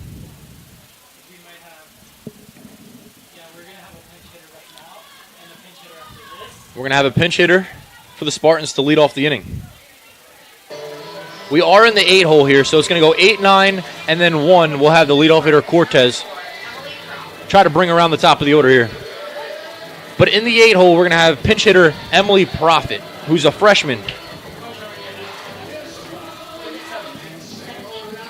The freshman was able to come up clutch in her first ever game. First ever career hit came with a 2-out game-tying pinch hit RBI single. That was the bottom of the 7th against Warner, the first opening weekend of the year. Profit has gotten 1 other at bat so far this season in which she struck out. Hopefully, she can start off the bottom of the 7th with a base runner for the Spartans. They just need 1 to get the tying runner to the plate. And that'll be a base hit. Excuse me. Ball put in play to center field. I got a little ahead of myself there as it was hit directly at the center fielder, Jordan Davis. Now pitching the Spartans, number 17, Lauren Reyes. We've got another pinch hitter here for the Spartans, number 17, Lauren Reyes.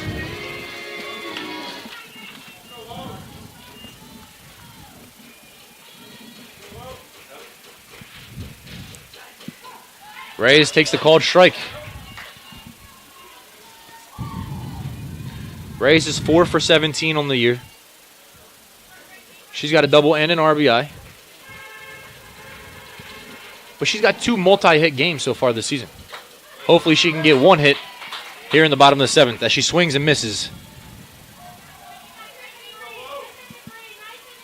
0-2 count. Grace Street on the mound for the Tars. She's been having a pretty good day so far. And Reyes will lay off of that one.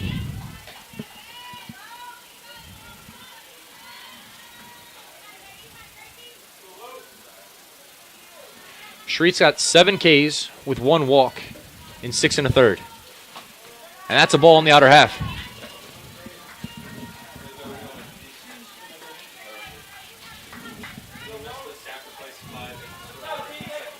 Two count, 1 away as Lauren Reyes stands at the plate.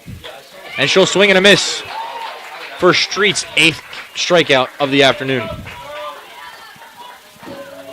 Street now an out away from the complete game shutout. With Cortez standing at the plate, she's been hit by a pitch twice this afternoon, once on the wrist and once on the hip. Hopefully she can get on base yet again. Wouldn't be pleasant, but a hit by pitch would not be too bad in this situation. She'll take it, that's for sure. And she'll look at the called strike.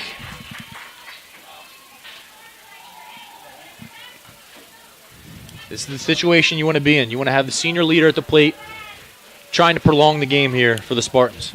She can't tie it. She can only keep the game going. And she'll pop it up. Kentafio underneath of it, and she'll squeeze it. Rollins, they'll take game 2 with a 2-0 ball game. That's the game. Rollins takes game 1 by Complete game shutout by Grace Street. 8 Ks, 1 walk, only 3 hits allowed. And the Spartans will look to take the rubber match in game 3 of the series coming up next.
To give a quick recap of game 2 in the series, Spartans suffer a tough one at the hands of the Rollins Stars as they take the 2-0 loss. Sam K goes a complete game, as well as Grace Street. Sam K now 0-2 on the season with 7 Ks. Excuse me, today she had 7 Ks, not allowing a base runner by walks. Pretty impressive after the first 2 starts in her sophomore season. The Rollins Stars were able to manufacture runs off a double in the 4th inning by Lindsey Gehring. The RBI double went off the left field wall. And then in the 7th inning, after getting 2 runners by way of errors, Chandler Middlebrook was able to hit a sac fly to left field, scoring the base runner from second. Coming up, game 2 of the doubleheader, game 3 of the series, as one team looks to take the rubber match and keep things rolling here in the Sunshine State Conference. We'll be back in the next 10-15 minutes.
It's another beautiful day for softball, Dom.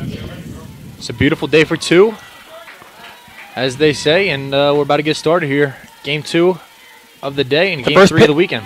First pitch is taken right down Broadway, and they're off in Tampa.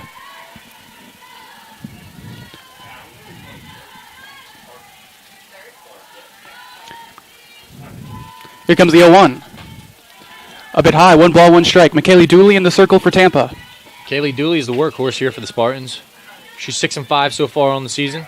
Last night completed her 9th complete game. The 1-1, bunted, just foul. A ball and 2 strikes.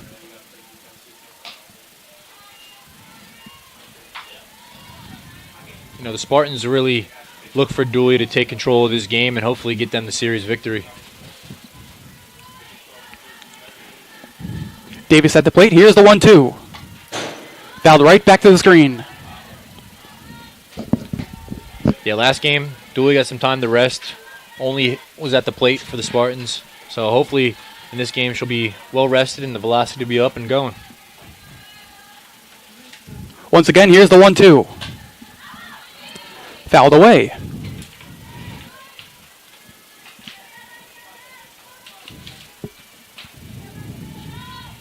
So I'm kind of like questioning this whole 70 runs, or now it's 72 runs in 16 games for Rollins. Just under 5 runs per game. But through 2 games here, they've only scored 2 runs. So it's not like they're a high-flying offense. We're going to be hitting a lot of balls to the gaps. We only saw 1 ball really hit well last game, and that's what was the deciding factor for Sam K and the Spartans. Yep. K pitched very well. Once again, here's the 1-2. Wave and a miss. 1 away.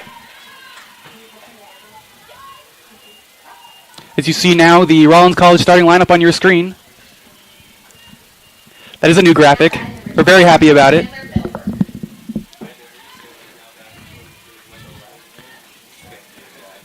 And that'll bring up Chandler Middlebrook. That was the first pitch back to the screen, 0-1.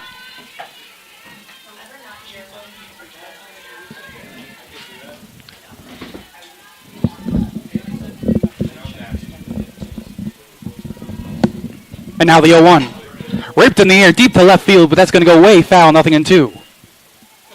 Yeah, here's Chandler Middlebrook. She's the one who made the good contact last game. She was able to hit a ball off the left center fence about halfway up. Excuse me, I'm sorry. She hit the ball to left field. Getting my plays mixed up here. She hit the sac fly to left field that scored the runner from second base to tackle in the second inning in the last game.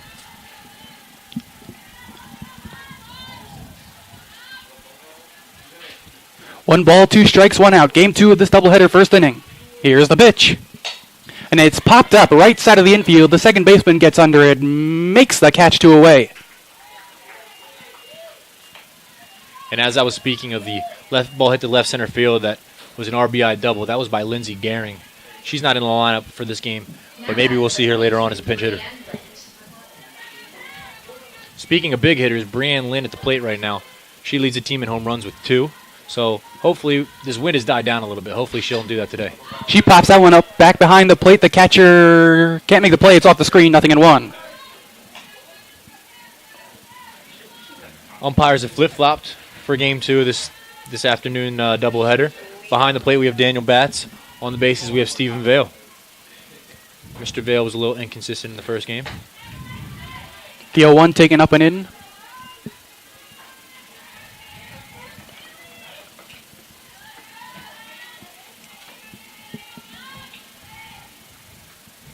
Here comes the 1-1. Popped up, shallow right field. The right fielder by the line makes the catch, side retire. No runs, no hits, no errors. None left on base. We go to the middle of the first inning in Tampa, no score.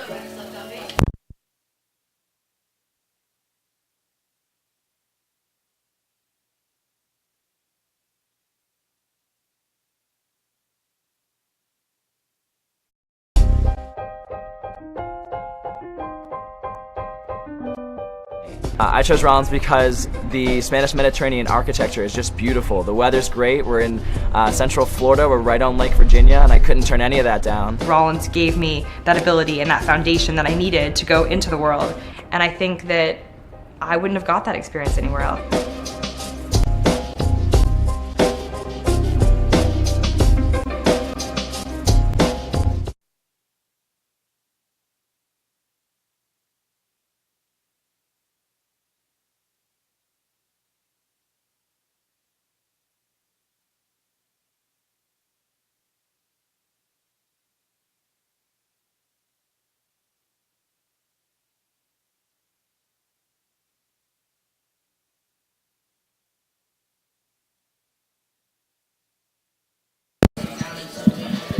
Ladies and gentlemen, we got the starting lineups on the screen for you. Starting in center field, Serena Cortez. In the 2-hole, Christina Klauberg. Pitching in the circle, McKaylee Dooley. In the 4-hole, Bailey Phillips, the freshman. Behind the dish, Maddie Farrell. In left field, Shelby Press. At second base, we have Taylor Farrell, the sophomore Farrell. At first base, we have Emily Jansen. And in right field, we have Lauren Reyes. Excuse me, Taylor Farrell is the senior of the two. Maddie Farrell is the sophomore. Summers in the circle for Rollins. And here's the interesting fact for the Spartans. Last night we saw this with Cortez flipping to the left side of the plate, potentially showing off the bunt. Both corners did crash there. The outfield comes way in, almost like Little League. Here comes the 0-1. Outside, ball 1. She doesn't look like she's going to be bunting. She rather looks like she's going to be slashing here, looking for a hit. But this first baseman's right on top of her, and that third baseman's not too far either. Here comes the 1-1. That pitch sits outside, ball 2. On the mound for Rollins this afternoon is 00 Abby Summers. She pitched last night. She's got a 5-6 record on the season. Here comes the 2-1. Taken. Just a bit outside, 3-1. She only went about 3 2/3 last night. She started, and somebody came in to relieve her. She had a hard time finding the zone consistently. She had a few too many walks for the Tars. The 3-1 pitch. She gets a piece of that amazingly. Runs to first, and no one covering. She's safe. Yeah, that didn't look like it was meant to be put in play. It was more or less up at her eyes. Yeah. And a check swing. A very awkward swing. Check swing went right off her fist. Luckily, she got the It speed looked to like beat she it almost up. hit her hands.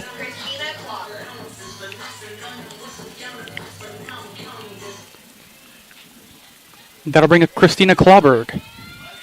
Klauberg went 0 for 3 in the first game today. The corners come in again. Here's the first pitch. He shows bunt and bunts. It goes foul. 0-1. Spartans really need Klauberg at the plate to perform well for them. She's kind of the table setter. You see that Cortez gets on base, but then it's up to Klauberg to move her around.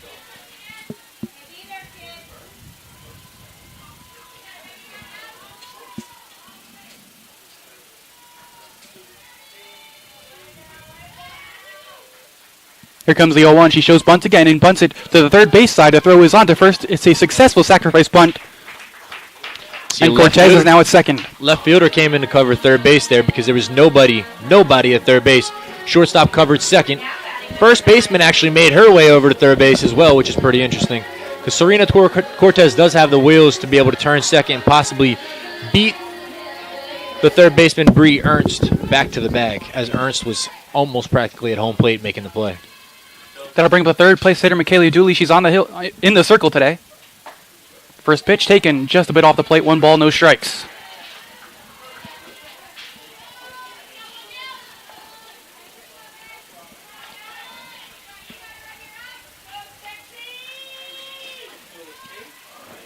The 0-1. Chop left side. The shortstop's not going to have a play. She keeps the ball in the infield. It'll go down as a base hit. That's a base hit. That chopper was pretty hard to make a play. Even if she fielded it cleanly, I don't think the shortstop would have been able to throw across the diamond and get Dooley out at first. And now the Spartans are cooking with runners on the corners in the first inning. Yeah, we got Cortez at third, Dooley at first, with the freshman at the plate, Bailey Phillips. Hopefully Phillips can drive something to the outfield and work Cortez home here in the first. The corners come in. The middle of the infield is at halfway. Here's the first pitch. Taken. Just off the plate. 1 ball, no strikes.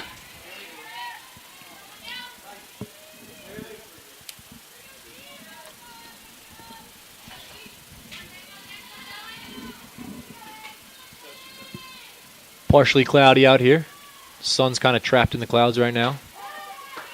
That pitch taken on the outside corner. 1 ball, 1 strike. I feel like the temperature's gone down a couple degrees. Still have a little bit of a wind pushing towards right field.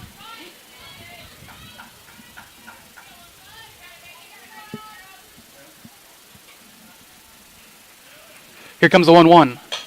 Chop towards the middle. They're not That'll going to do have a play at second. They go to first, and they get the out, 2 down. See, in my personal opinion, that's a poor job by Serena Cortez. As the shortstop was far back in the hole, it's not like she was cutting off the run. She was far back in the hole. As soon as that contact's made, you see it's past the pitcher. You got to be scoring on that one. It's a tough decision. She didn't go immediately after the ball was hit, so she didn't really have a chance after that. Dooley at second base with 2 outs here for the Spartans. Maddie Farrell at the plate takes the first pitch, up and away, ball 1.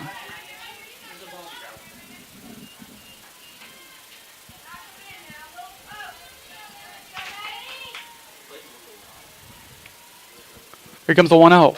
Taken upstairs, 2-0. Maddie Farrell had a great day. Is having a great day. She went 2 for 2 in the first game, along with the sack bunt. The 2-0. Up and away, 3-0.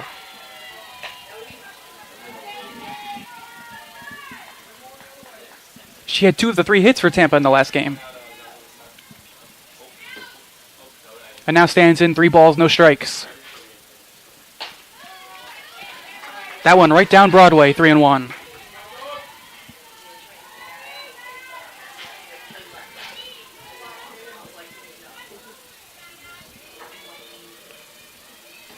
Here comes a 3-1. Line center field. That one's going to be caught by the center fielder. Nice play, side retired. No runs, 2 hits, no errors, 2 left on base. We go to the top half of the second inning, no score. We go to the top.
We get set here for the top half of the second inning. Grace Street leads off. First pitch, line, left center field. That's going to fall for a base hit in the gap. It's going to keep rolling all the way to the fence. She runs on to second. It's a stand-up double. She makes a turn towards third. The throw is cut off. She dives back in safely.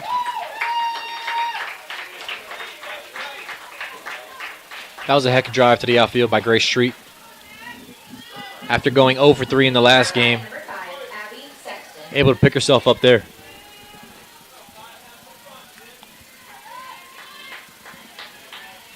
You know, Spartans really missed out on an opportunity last inning, having first and third with 1 out and not being able to score a run. They keep missing on those opportunities. That ball's lined in the air, left field, and the left fielder's going to make the catch. The runner at second tags, but holds. 1 away. Shelby Press was underneath of that, was able to corral it. Came up ready to throw.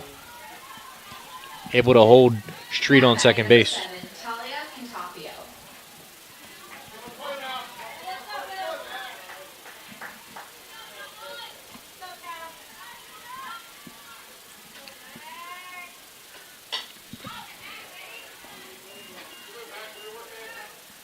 At the plate is Talia Contafio. She went 2 for 3 in the first game this afternoon.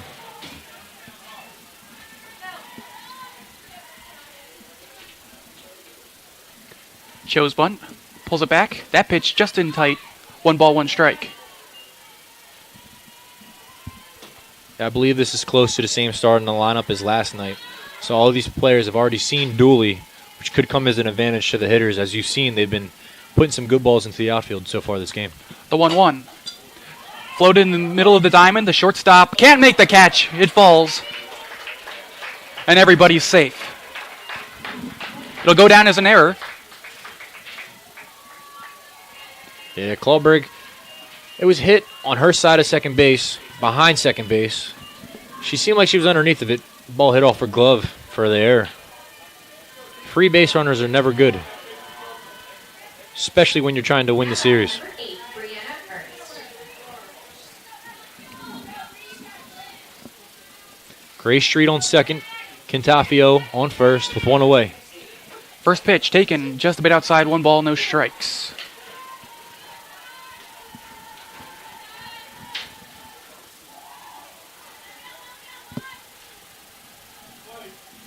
The 1-0. Outside 2-0.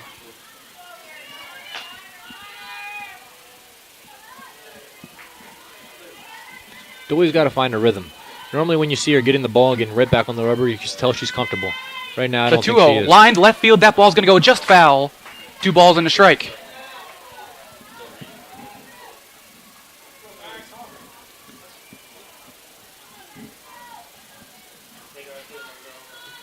Rollins College Tars are 8-8 overall this year with a 3-2 record in conference compared to the Spartans, who are 6-7, also with a 3-2 record in conference. The 2-1. Taken in tight. 3 balls and a strike. These conference series are huge. You're trying to take 2 out of 3 every time you come into play. Because as the series accumulate, wait for the pitch here. 3-1 line left field. That's going to fall for a base hit. They will hold the runner. Press makes the throw. The bases are now loaded for Rollins. As I was saying, as these series wins accumulate, so does your overall record. And at that point, the end goal is to just try to get into the NCAA tournament. Spartans came up 1 game shy of making it last year. They went 16-8. They could have gotten another win in that final weekend and taken that series. Yep, we had the call in those games. We did have the call. They faced Florida Southern. They lost on Friday night, which really put them in a hole come Yeah, Saturday. they had to sweep the doubleheader, and needed they the lost the 2 first for 2. game, and that was it. That was it. Seniors kind of got emotional and were able to finish off their season and their careers with the victory. But that 1 win makes a difference. So today, in a game like this, winner of this game, the outcome will be huge.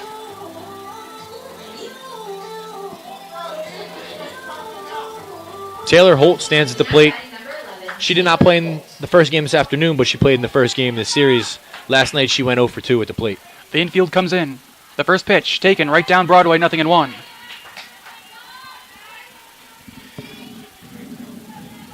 Corners are creeping.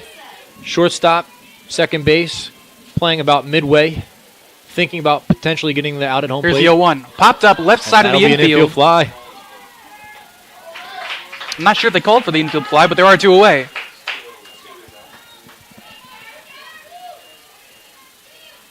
It's a great job by Dooley there. Bases loaded, 1 out to really get that important out. As now they have 2. And it'll lie on the 9-hitter's shoulders, Sarah Harrison.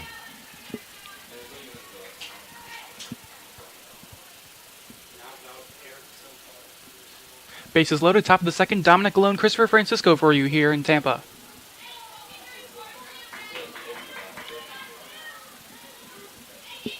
Feeling comfortable now, you know? Yeah. 3rd game of the season for us. 3rd game of the series, 3rd game of the season. 3rd broadcast we've had together, and we're having some fun out here. The first pitch taken on the outside corner, 0-1.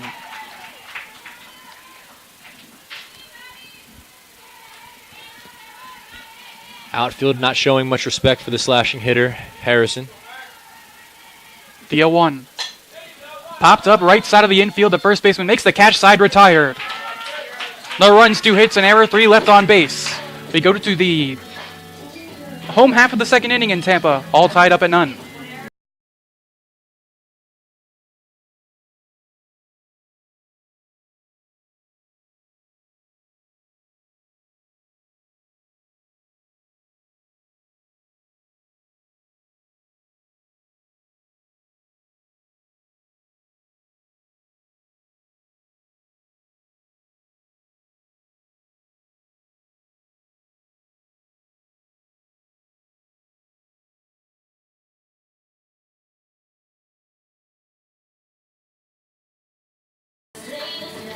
And now we give you the pitching statistics from Game 2 of the series and Game 1 of the afternoon. We had Grace Street on the mound who got the win against Sam K. They both went complete games. However, Grace Street was able to accumulate 8 strikeouts compared to Sam K's 7. And the hits is what really came into play. Sam allowed 8 hits compared to the 3 by Grace Street. Spartans just really weren't able to manufacture and push any runs across the plate when it came time with runners in scoring position. They definitely had their chances. They had their chances. There was a big play at one point, the end of the 4th inning. Sarah Harrison in right field for the Tars came up throwing and shot down Serena Cortez at home plate to end the inning and end the momentum for the Spartans.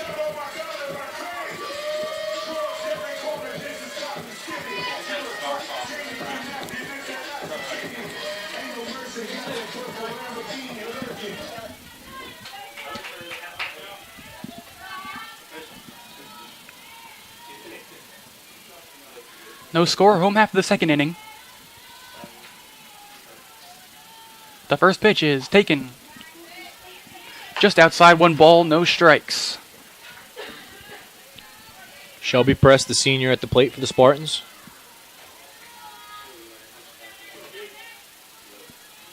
Here comes the 1-0. Chopped left side, nice play by the third baseman. She makes the toss one away. It was a good piece of hitting there by Shelby. Unfortunately, it was hit right at her.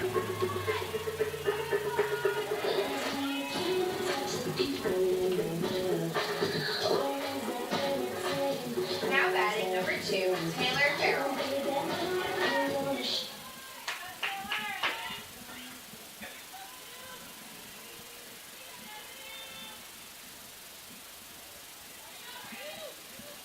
That'll bring up Taylor Farrell. First pitch. Upstairs, 1 ball, no strikes.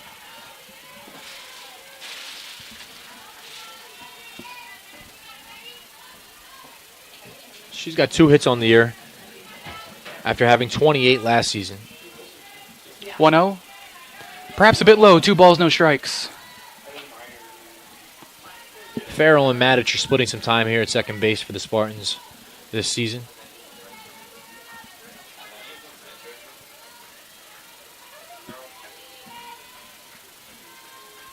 Here comes the 2-0. Taken, perhaps a bit low again, 3-0.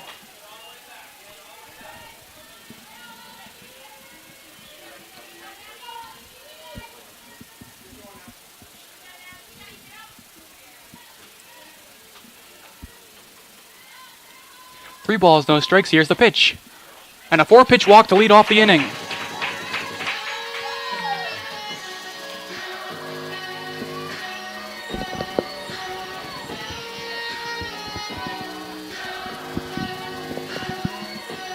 Now batting number 19, Emily Jansen.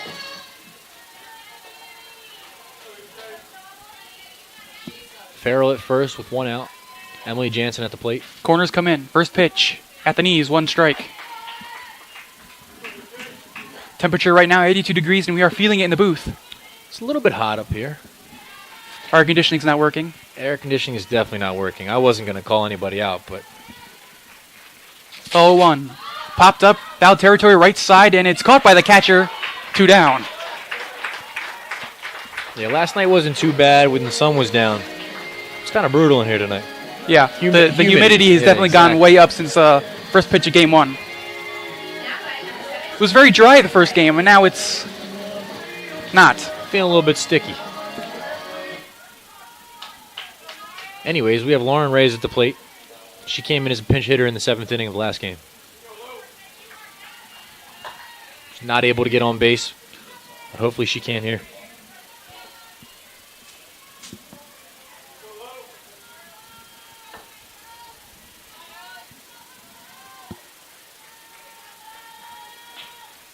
Here comes the 1-0.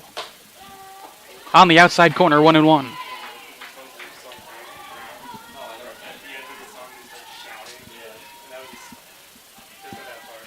Reyes has 2 multi-hit games this year, once last weekend against Florida Southern, and once a couple weeks ago against number 18th ranked Valdosta State.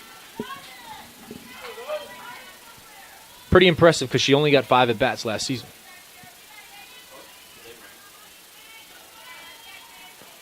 Coach Canner really working her in here. Sophomore from Steinbrenner High School.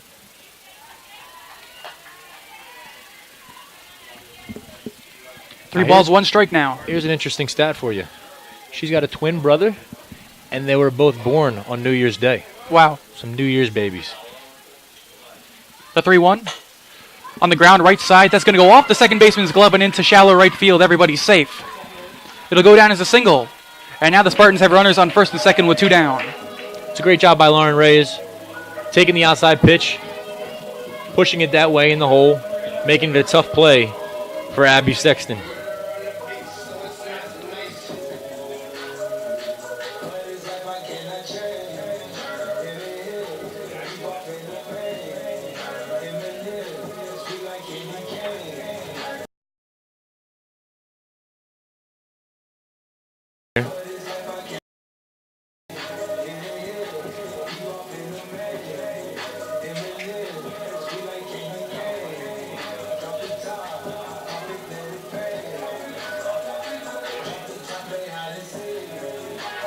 Here we are again with Serena Cortez at the plate in a big situation. Farrell on second. Serena Cortez. Ray's on first with 2 away. And Cortez will show up on the left side of the plate. Interesting tactic here.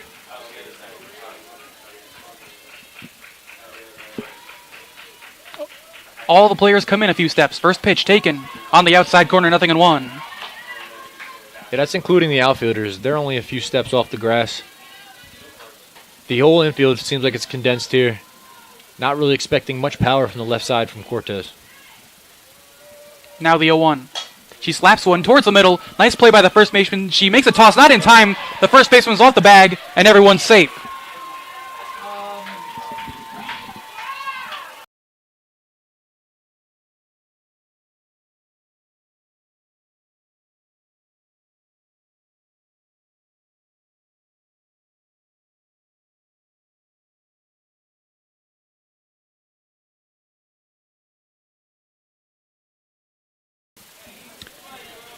So the bases are now full.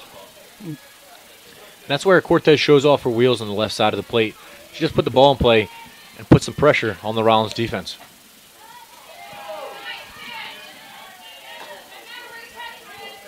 Clawberg takes a ball. Rollins fans aren't happy with the umpire's call. That one was that was close. It's definitely close. The 1-0. Inside corner, 1-1.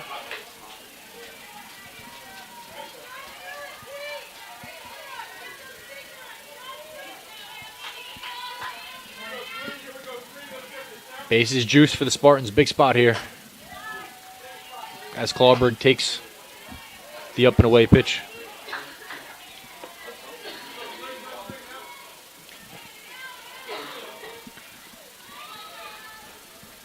Here comes the 2-1. Outside corner, 2 balls, 2 strikes. Last Friday, Clawberg had a career high 3 hits against Florida Southern, in part to their victory, which came 7-5 on Friday night. Now the 2-2. Fouled right back to the screen.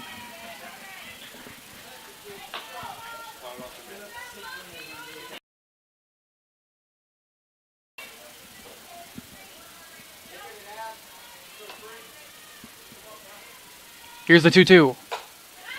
Upstairs, 3 balls, 2 strikes. Got Farrell on third, Reyes on second, Cortez on first. Ball of the gap, might be able to score all 3 here, as the base runners will be off with the 3-2 pitch. The merry-go-round in motion. The payoff pitch.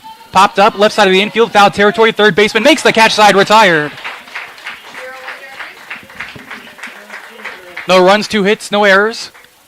3 runners left on, again for the Spartans. Big spot, and we're not able to get any runs across.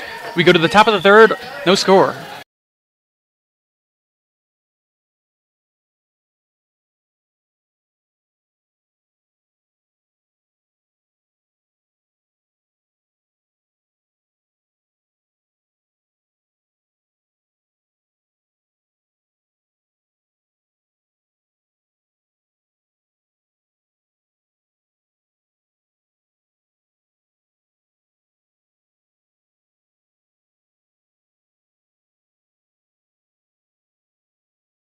your dreams.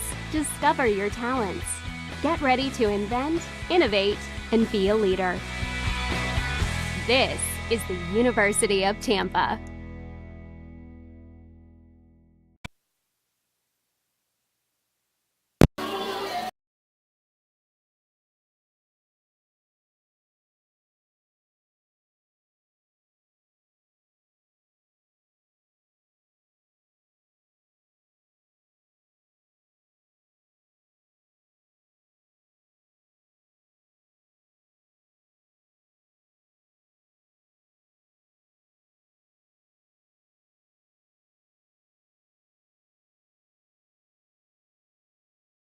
Now batting number 6, Jordan Davis. Back here for the top of the third, Jordan Davis leads off. She struck out her first time up. Infield in a few steps. Here's the first pitch. Bunted, the third baseman makes the play. The throw to first not in time. It's a new third baseman for the Spartans this game, Kaylee Clark, coming on to play. She makes a nice play cutting across the diamond, but just not in time with the Good speedy play, strong Jordan throw. Davis. Just a bang-bang play at first. Now batting number 23, Chandler Middlebrook. Here's Middlebrook. First pitch. Popped up right side of the infield. That's going to go out of play into the bullpen. No balls, 1 strike.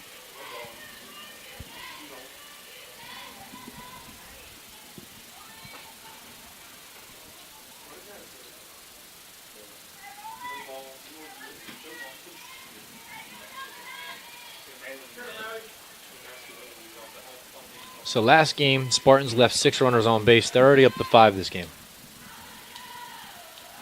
Shows bunt, bunts it foul. Pretty tough to win a ball game when you're leaving that many runners on. It's been a common theme for the Spartans. They were able to get a victory last night, leaving lots of runners on. Weren't able to do it the last game.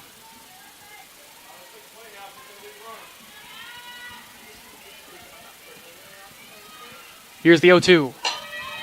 Popped up shallow left field. It's going to go out of play. Still nothing in 2.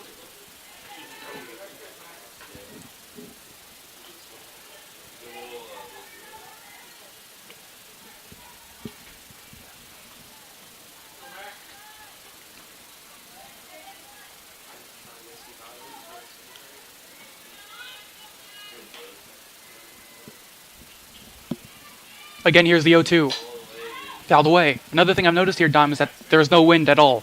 It's the flag in right center is not moving. Died down a little bit from the first game.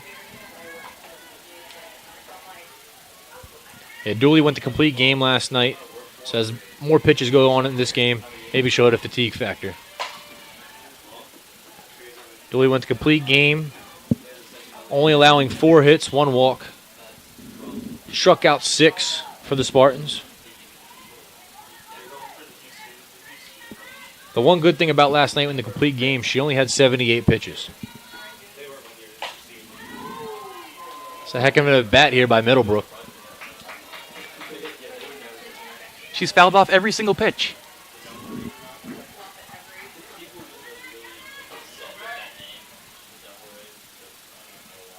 Again, here's the 0-2. Fouled away. See, this is where starting to see the pitcher a couple more times. This is the 5th time that Middlebrook has seen Dooley in the last 2 days. The pitches start to be more recognizable as they're coming in. Again, the 0-2. I want to be out of play off the dugout as well. Still at a 0-2 count here.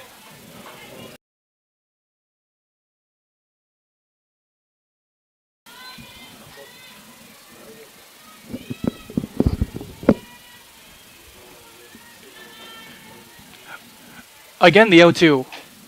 Fouled away. See, one of these times, Dooley's got to give her a pitch that's out of the zone. Make her go fishing. Throw it up at her eyes. Throw it in another batter's box. And here comes Cantor, probably going to tell her the same thing.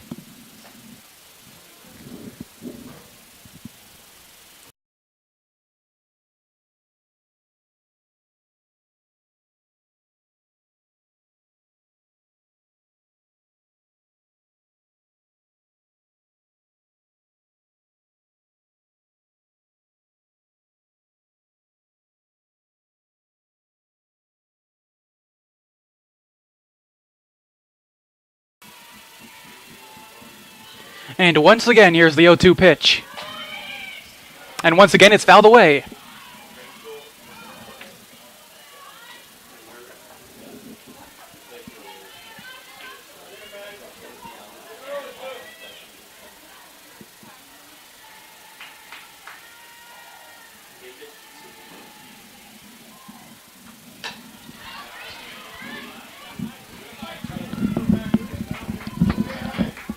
I don't think this at-bat's ever going to end.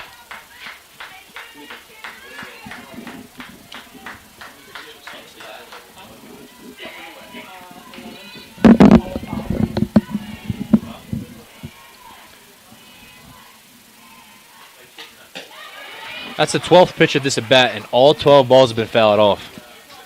Middlebrook's obviously got an eye on Dooley's pitches. Dooley's throwing strikes. Can't get one by her.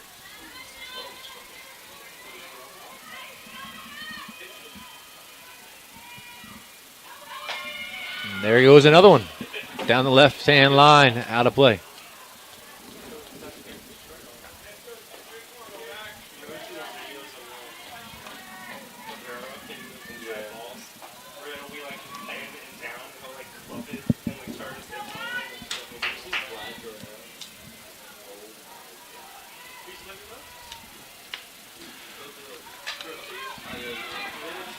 It's a heck of a battle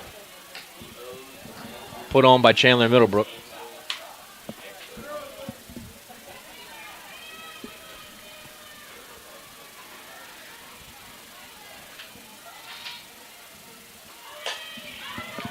And it's still going. But this is what I mean. Dooley's got to throw an off-speed pitch in the dirt or something. I mean, get her eye level different than what it already is. Obviously, Chandler Middlebrook's got an eye on this. Got to give her something not to hit here. She's wasting a lot of her pitches. Wave and a miss. One down. The throw to second not in time. And that's Jordan Davis stealing second base. That's her 12th stolen base on the season. Leads the Rollins Tars in that category. So finally, Middlebrook went down, but the runner did advance to second. 15 pitches later, that's going to take a wear and tear on Dooley, especially this inning, if not further on in the game. It is only the third inning. That one's flat in the air, deep right center field. The center fielder goes back, can make the over-the-shoulder catch. It bounces off the fence. Here comes the runner. They're going to waver. The throw goes into third. The play there is not in time. The run scores.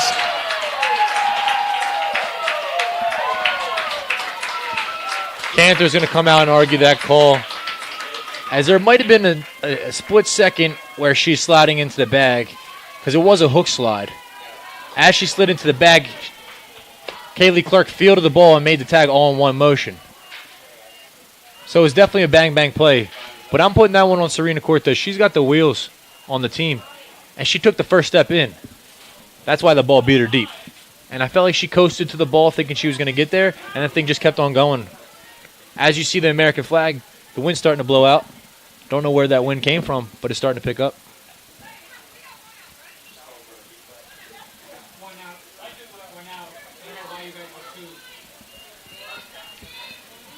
As Rollins takes the lead here in the third inning. The infield comes in. The first pitch, grounded to the left side. The runner holds. The throw to first in time, 2 down. Great job by Kaylee Clark, looking runner back to third and making the throw to first to get the second out of the inning.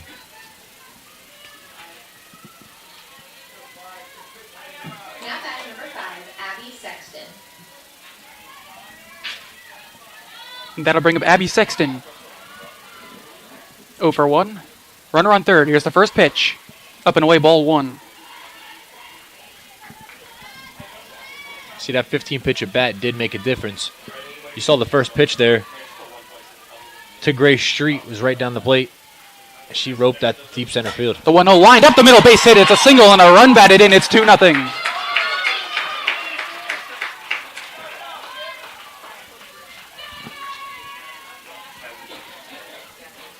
And the Tars seem to be on top of Dooley here early on in this ballgame. Now batting number 7, Talia Contafio. The last couple batters have really put some good contact on the ball between Lynch triple. Even the ground out to third base was smoked right at Kaylee Clark.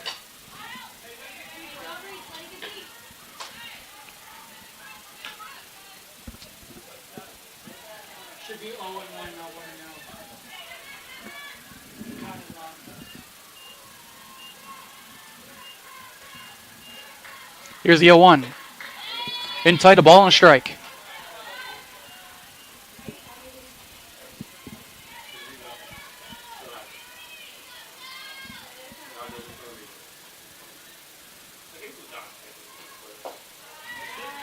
That pitch is downstairs, 2 balls and a strike.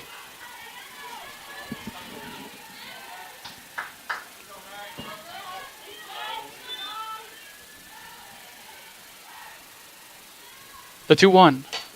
Popped up behind the plate, and it goes off the screen. It's 2 balls and 2 strikes.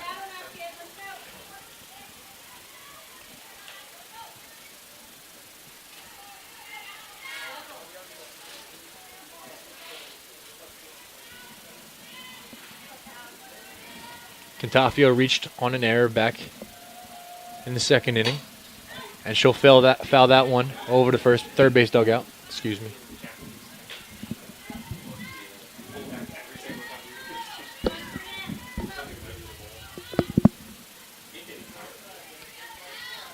Cantafio, the shortstop for the Tars. 2-2. On the inside corner. Strike 3 called, side retired. So the Tars get 2 runs on 3 base hits, no errors, 1 left on base. We go to the middle of the third inning in Tampa, Tars by 2.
As gets set for the home third, that'll bring up McKaylee Dooley, 1 for 1.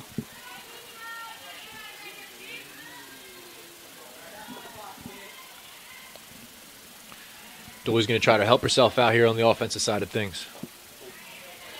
First pitch down and in, ball 1. After a long inning to be the leadoff batter here. Wonder what she's got left in the tank. Sometimes that could be good for you, though, you know? Quick turnaround. Smokes that one left side, but just foul. A ball and a strike. Quick turnaround, short memory. She laces that one down the left-hand line, just foul.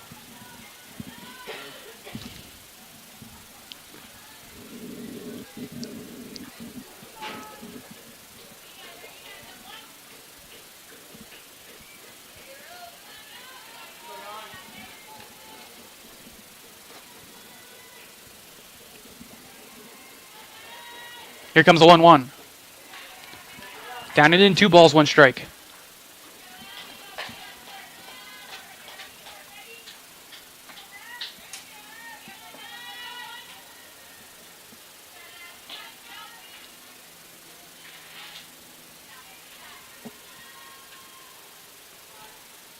The 2-1. Hard hit on the ground to short. The shortstop can't make the play, and Dooley is safe. That ball was laced at the shortstop there. She looked like she was kind of surprised how quickly it got up on her.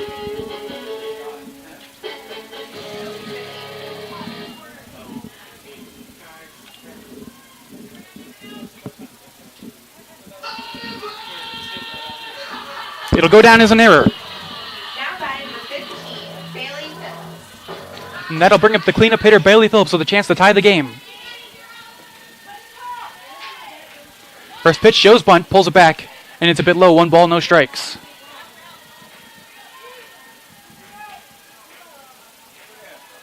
They appeal down to the fielding umpire, and they say she did not offer. Funny exchange there. The first baseman, Chandler Middlebrook, told her catcher to appeal it. Obviously, the first baseman thought she went, but the umpire did not. Here comes the 1-0. She pulls it back, and it's right down the middle. Nothing. 1 ball, 1 strike. Not sure I understand this here, the whole fake bunt slash thing, as Dooley's probably not going to steal second base. Let Phillips, the cleanup hitter, go up there and swing away at it. The 1-1 shows bunt, bunts it. The first baseman fields it. The throw to first is in time. Dooley back in at second. She's in safely.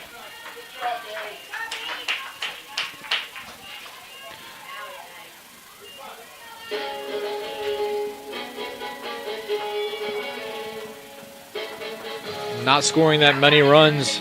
I can understand why they're trying to go the small ball route, moving the runners into scoring position. Maybe 1 run can jumpstart the offense. You have the hottest hitter on your team up to the plate right now in Maddie Farrell, as she went 2 for 2 the last game. Dooley off second, the first pitch. Outside corner, 0-1. She hit a laser right into center field not the last inning, but her last at bat for the Spartans.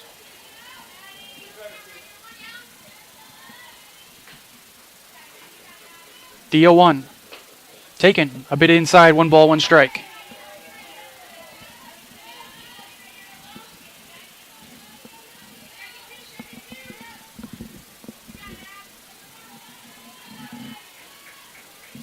Here comes the 1-1. On the outside corner, a ball and 2 strikes. Coach Canner kind of waves it off. She thought it was outside. I thought it was a little outside, but not the man in charge. It's been more consistent this game. The 1-2. It's floated in the air, left side of the infield. The shortstop calls, makes the catch, 2 down.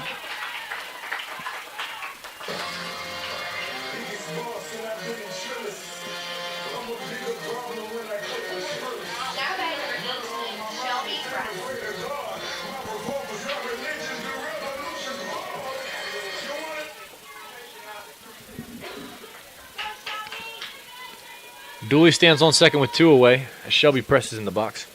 She taps one to the right side. The second baseman comes in. She makes a toss in. Plenty of time. Side retired. Now Lorenzo hits 1 error. 1 left on base. We go to the top of the 4th inning in Tampa. Rollins by 2.